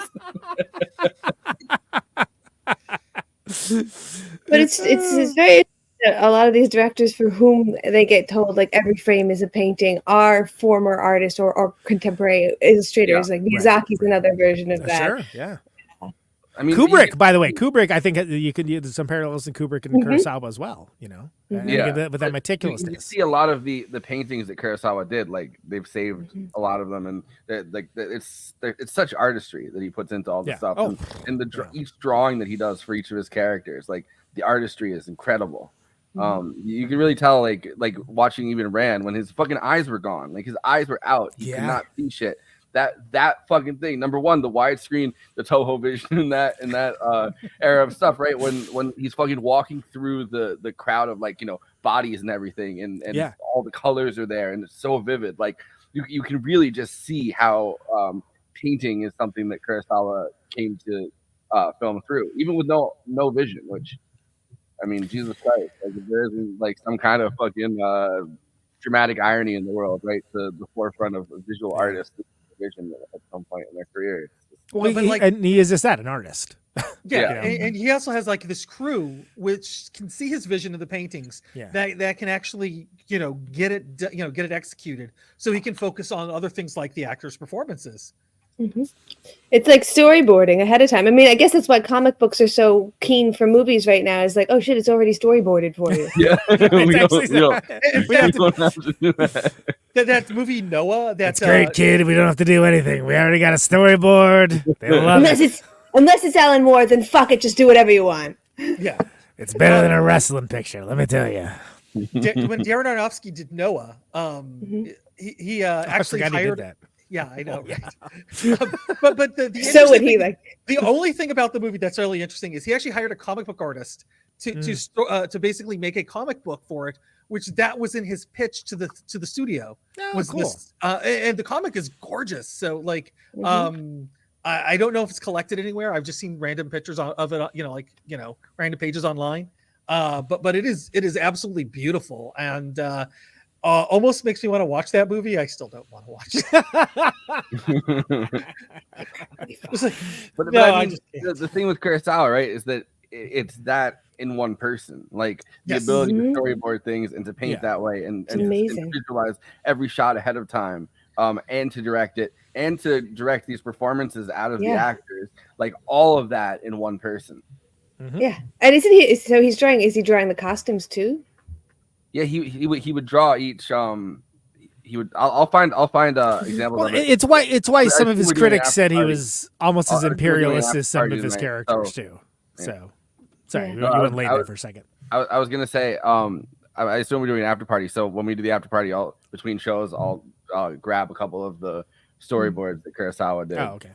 Yeah, I was just gonna say, like some of his critics said he was like as imperialist as some of his characters because like he just had this overarching, like later on we called an auteurist vision, but it was way before the auteur theory. That like every aspect of it, every part of it, like was something that he had like a vision for. He was just not good with working with others, is what it was. And it would really agitate people like all the time, and then they would get more agitated because it was good, and they're like, oh. So he was also the costume department too. Yeah, T to B, head cook and bottle washer.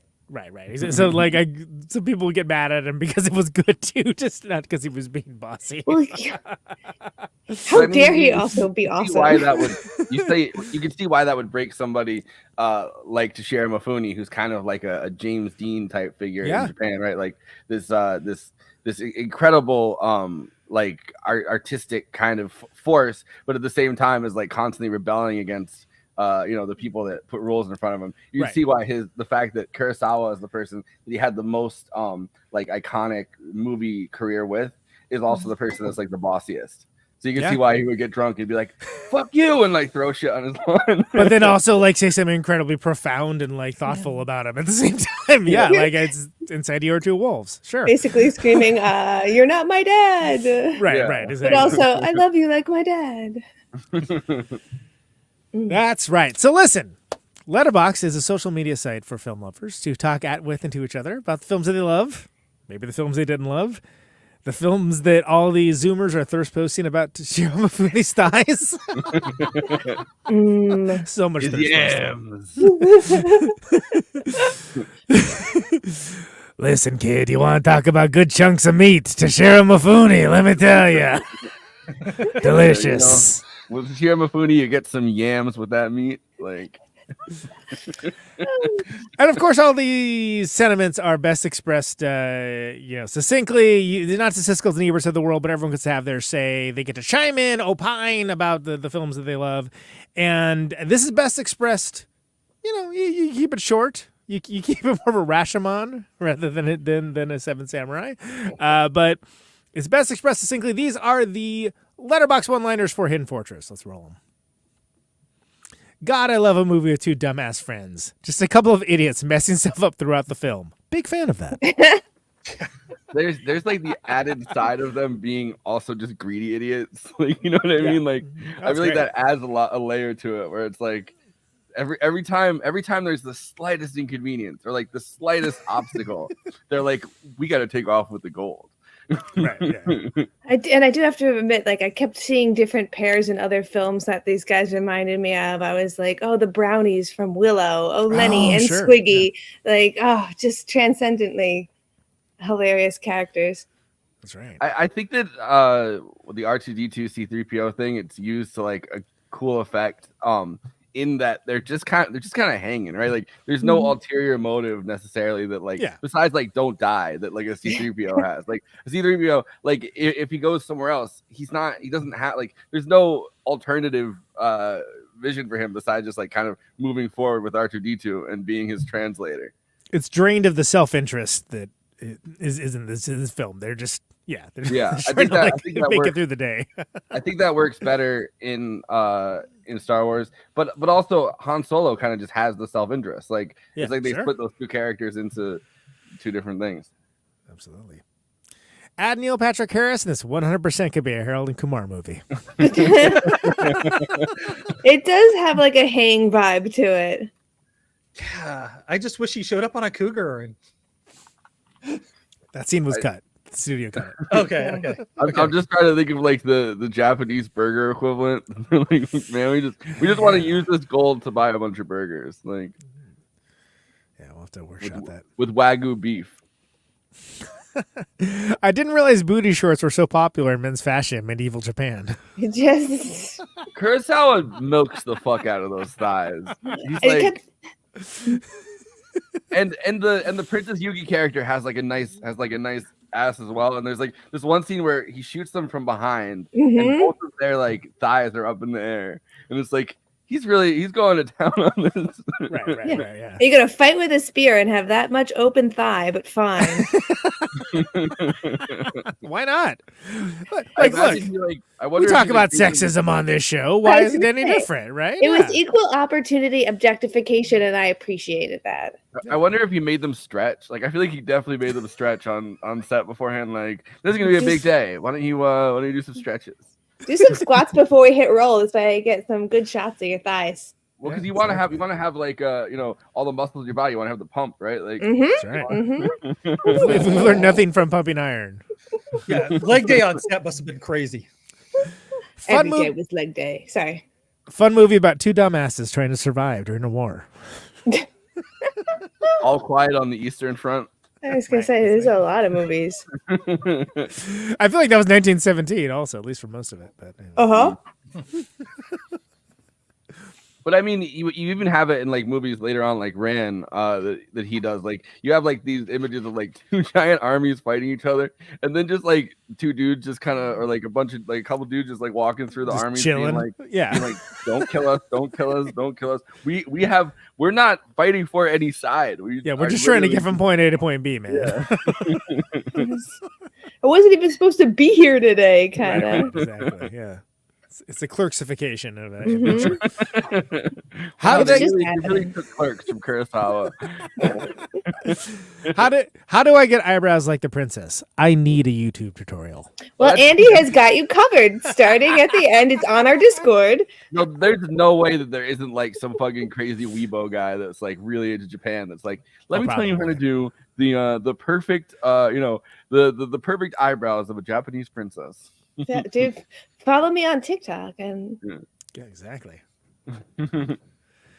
A New Hope. If R2D2 and C3PO were rat bastards.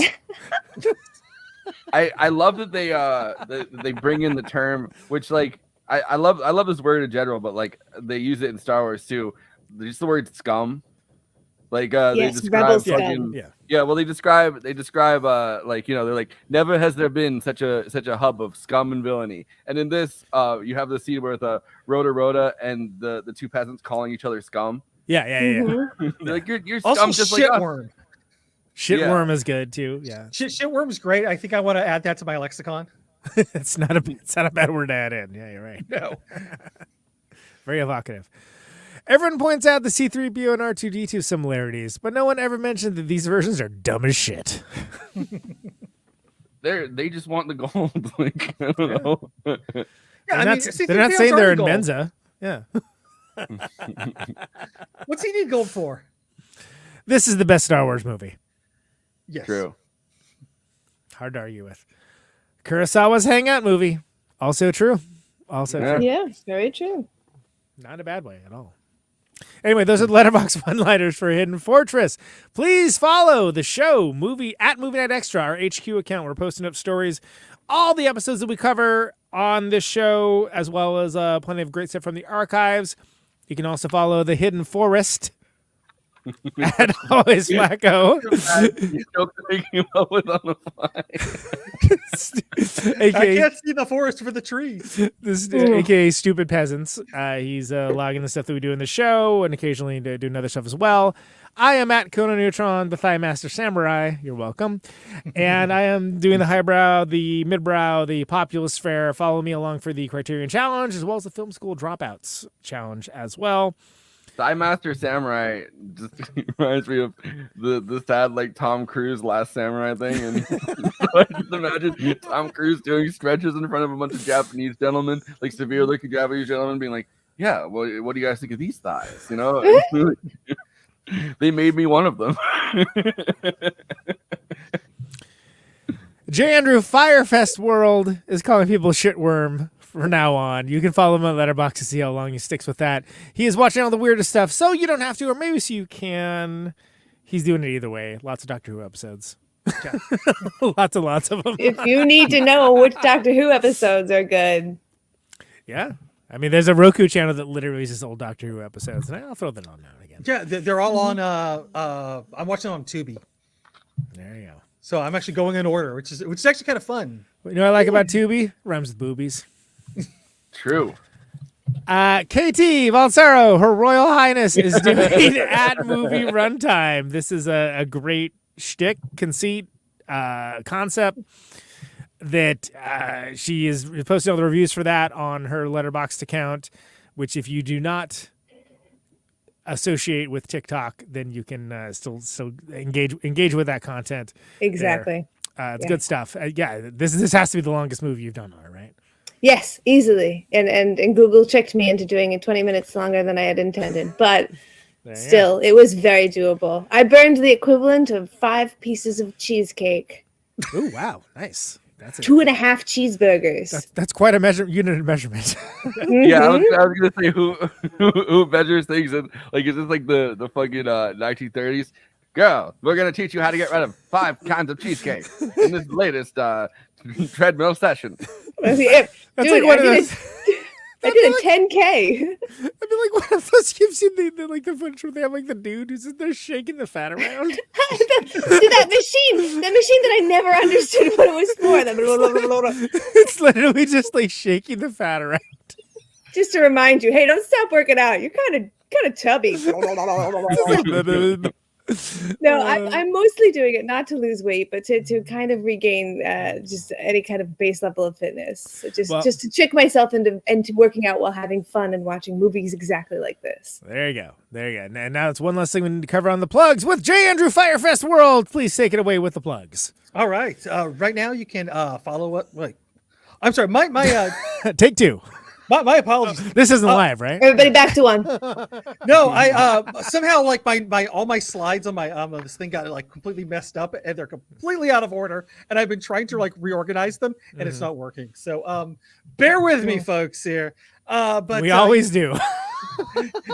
You're watching us on YouTube, so please do those YouTube things or Instagram. That's true. Yeah, we are. I will get there. No, sorry. You told them how they were watching us.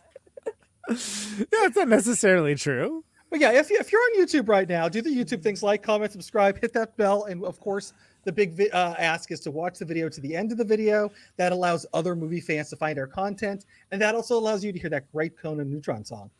There you go. What if they're listening on the podcast, though? right? Well, they had to listen to all that uncredited Japanese. They already left. They're gonna be like, I have no idea what's happening in this show.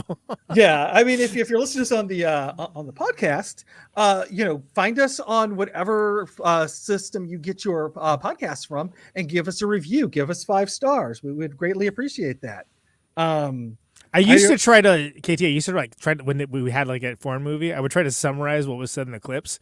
I gave that up almost immediately. I did it for like maybe a half an episode. I'm like, I'm never doing that again. That's it's really hard to do. I always think like maybe I should do this, but it's so hard to like keep up with how fast the thing has a forward 15 seconds. Just hit that a couple times, you're fine. Just keep forward until you hear English. Yeah, we'll talk about what we just saw. You'll figure it out. It's context clues. I will say this though, I have new appreciation for my dad, who would read like all the subtitles to me in like Return of the Jedi when I was like 6, because like that was a lot of work, and how else will you know when he says no Jabba Wonka? Yeah, what do I know? Whoa. Chobani Han Solo. Delicious. Like, yeah, he's gonna go to Chobani with Han Solo. It's awesome. Yeah, it's gonna be great. We don't like the new Jabba the Hutt led Willy Wonka movie. Jabba no Wonka.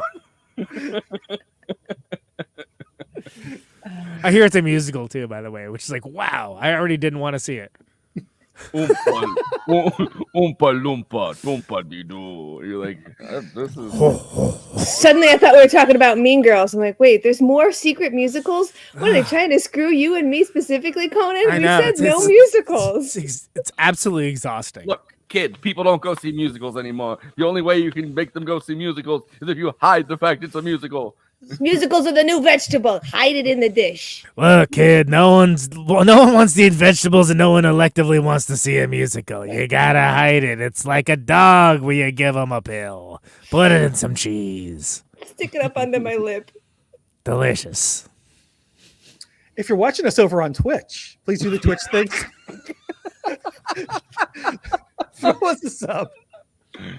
And of course, the big ask is if you happen to have a Amazon Prime account, you can subscribe to our channel for free. Does not cost you a penny, but actually helps out the show. So thank you very much if you can do those things. Lovely. This is not working well. I don't know what is going on. What, the bit? Is that what are you talking about? It's a bit late for that. No, we're already bought in. Yes. Can't get my money back on this bit? What you tell me it's free? Oh. Yeah, find us on social media. We are on Facebook, Instagram, Twitter, and Blue Sky. Threads too. Threads, yes, Threads. And please come say hi to us. Which is a really messed up movie. So it's weird that somebody was like, "You're not a cinephile," apparently. So like, okay, but whatever. Thank you. Well, at least they didn't name it Saw. You're right. At least they didn't name it Saw. Move on. Mark Zuckerberg's like, okay, our latest feature is called Saw. You don't watch a lot of movies, do you? It's called Human Centipede. Anyway, we're also on Discord. Yes, which is what I was going to say. Because each person's connected to each other in the shape of a centipede. And that is how we run our Discord. That's how we run our Discord. 100%. But yeah, if Discord's your favorite social media, we are there. So come find us. There's a link in the description of this, wherever you're getting your feed of us. So you should be able to find it fairly easy. Right. We also have a Patreon. Patreon lets you have access to all of our back episodes and our past after parties, which we're doing one tonight. And our past checks notes after parties. What is the thing that we do? It says here we have an after party.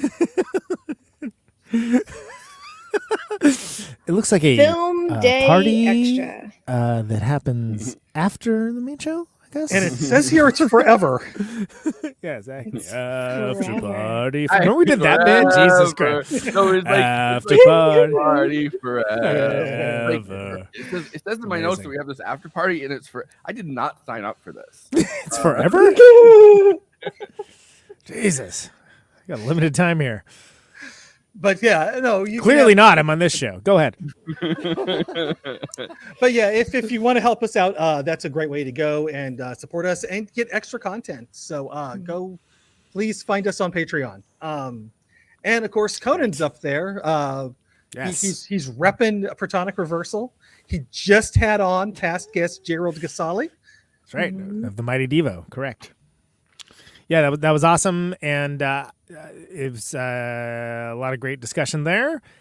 People should check that out. That's on the main feed now. This week, Steve Bartek of Oingo Boingo. That's cool. So Danny Elfman's right-hand man. And very excited for that as well. That should be good. And that is Thursdays, of course, 8 Eastern, 7 Central, 6 Mountain, 5 Pacific. ProtonicReversal.com. Ding.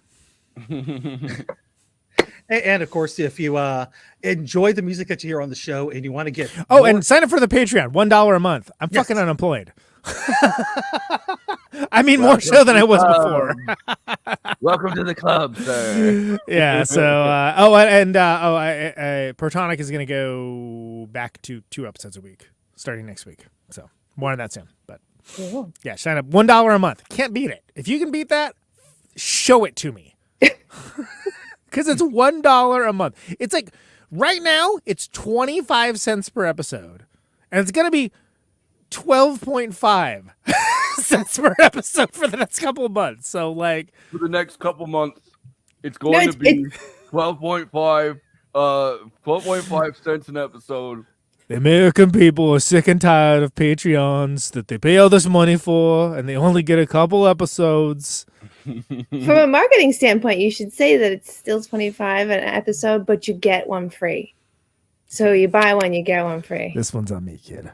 Yeah, the first one's on me. Yo, the first person Did you get him early? The first person to come up with that in a grocery store probably was like killing it so hard. They're like, "What if we tell them it's buy one, get one free?" And they're like, "We just give them something," and it's like. We just call out the thing and buy one get one free, and it's like, whoa! Or like we just found history's greatest genius. The first person to come up with like calling something like $9.99 instead of $10. Right, exactly the price point stuff. Yeah. That was actually a newspaper salesman. Believe it or not. Oh, I kind of just assumed. Is that from Newsies? Because I feel like I blocked Newsies from my memory. No, I never watched that. No, but one of the New York newspapers, like they were just selling for $1, and one of them goes, it was the Sunday paper specifically, and one of them just goes, "Let's sell it for 99 cents." And that just changed the game because people were just buying it because it seemed so much cheaper. Listen, kid, it changes the game. It changed the game. Talk about Newsies. I tell you, that was one of the first rules for a young Christian Bale. I said, they got to be singing and dancing when they're selling these newspapers. I don't understand. I would not want to buy a newspaper if someone was singing and dancing at me. But no one listened, and it was a huge hit.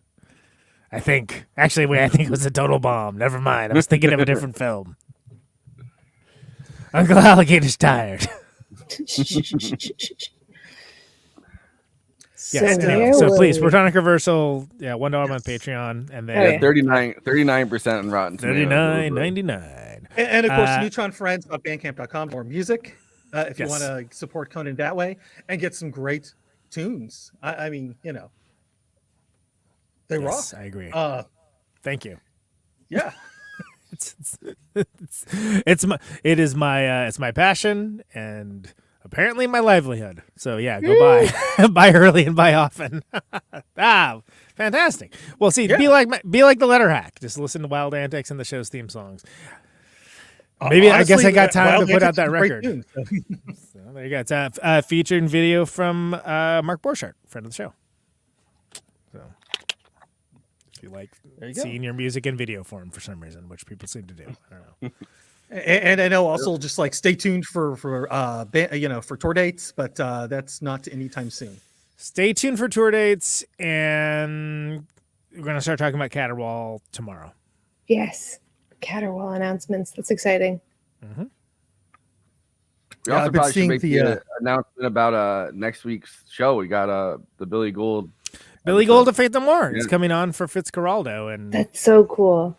Ostensibly Burden of Dreams too, because you really can't talk about one without the other. Because Burden of Dreams is a documentary about the making of Fitzcarraldo, which undoubtedly almost as insane as the actual movie. and so I'm really excited for that. That's That's a Billy's, great. Yeah. He's great. It's been so long And since it's I've seen both of those, so I'm very We excited. have about never this. done a Herzog. I think, right? I don't think. Oh. Have we? No. No, we haven't. All We've right, done well, this is Herzog one to do. impressions. We We've definitely done didn't do Herzog one without you. impressions. We've done a whole lot of Herzog impressions. We've only done Herzog impressions. Yes.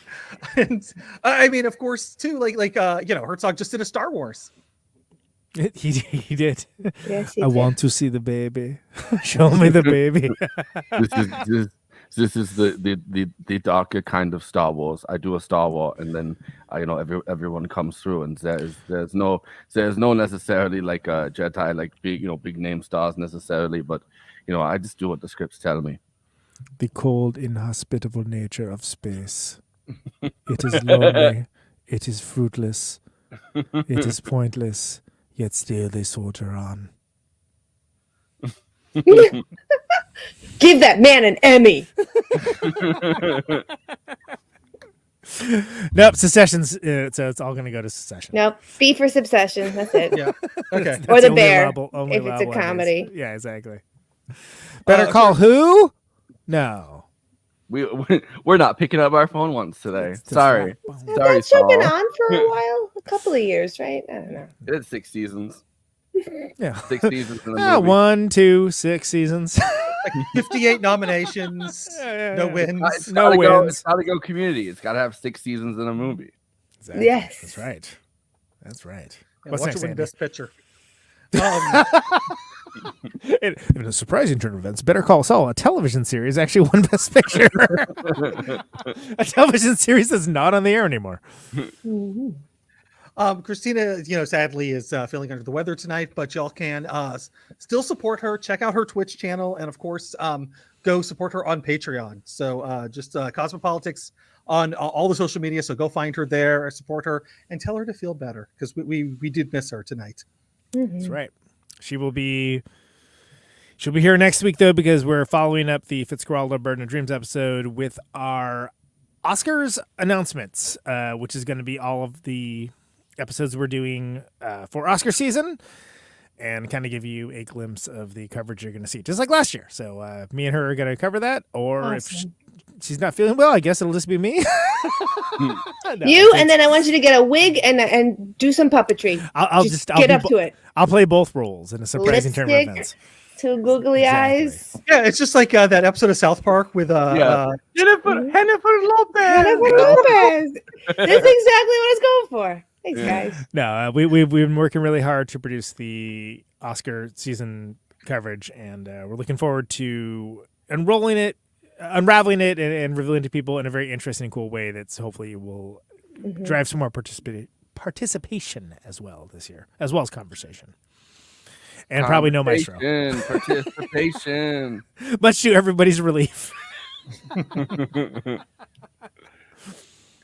And of course, KT's over there getting her reps in, with runtime.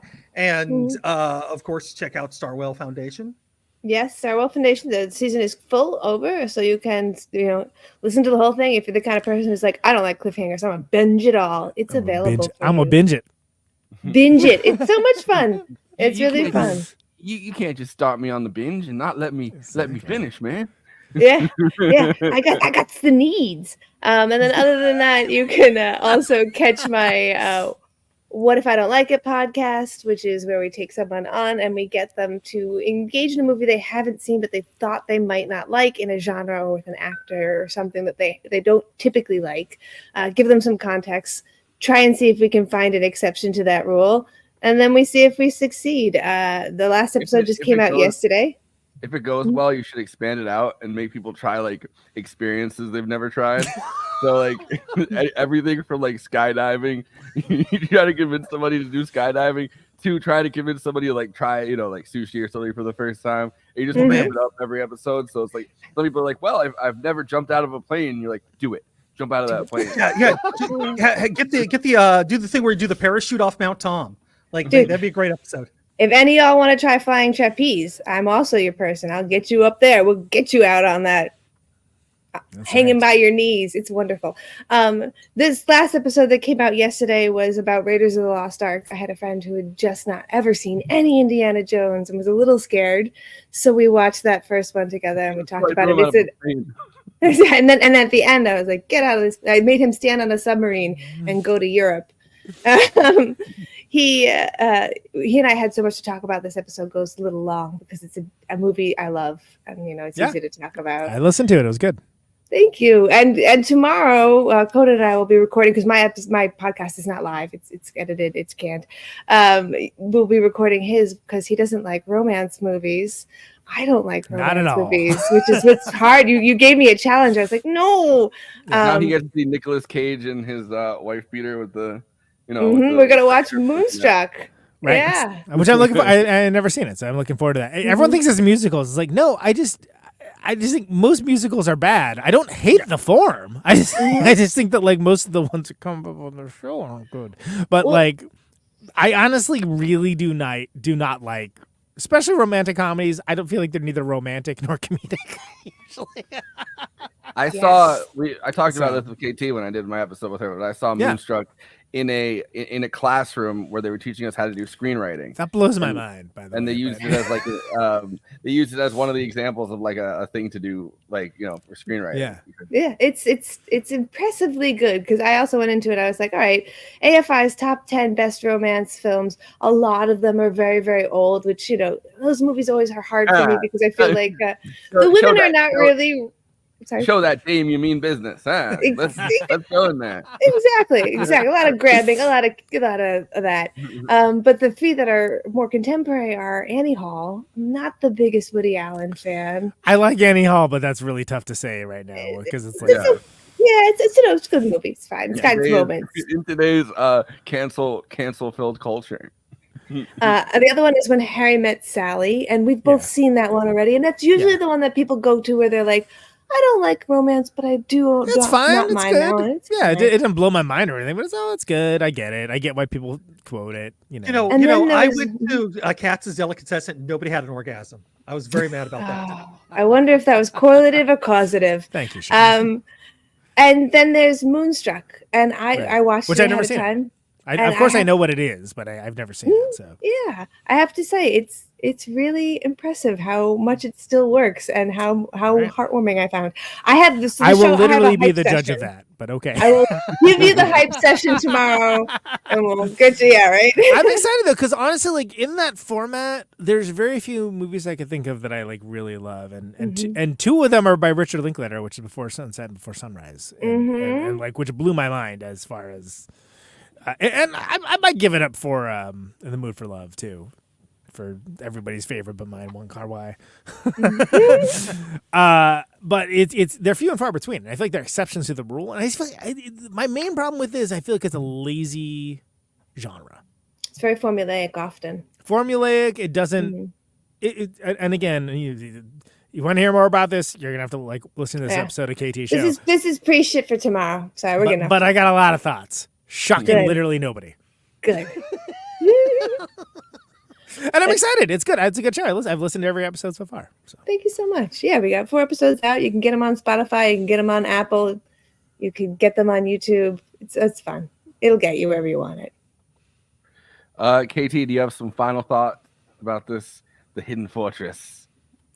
I think this is a really good one to go into if you are not really a Kurosawa person, maybe you haven't really seen too many of his films, because like you guys said, the other ones are a little heady, a little heavy.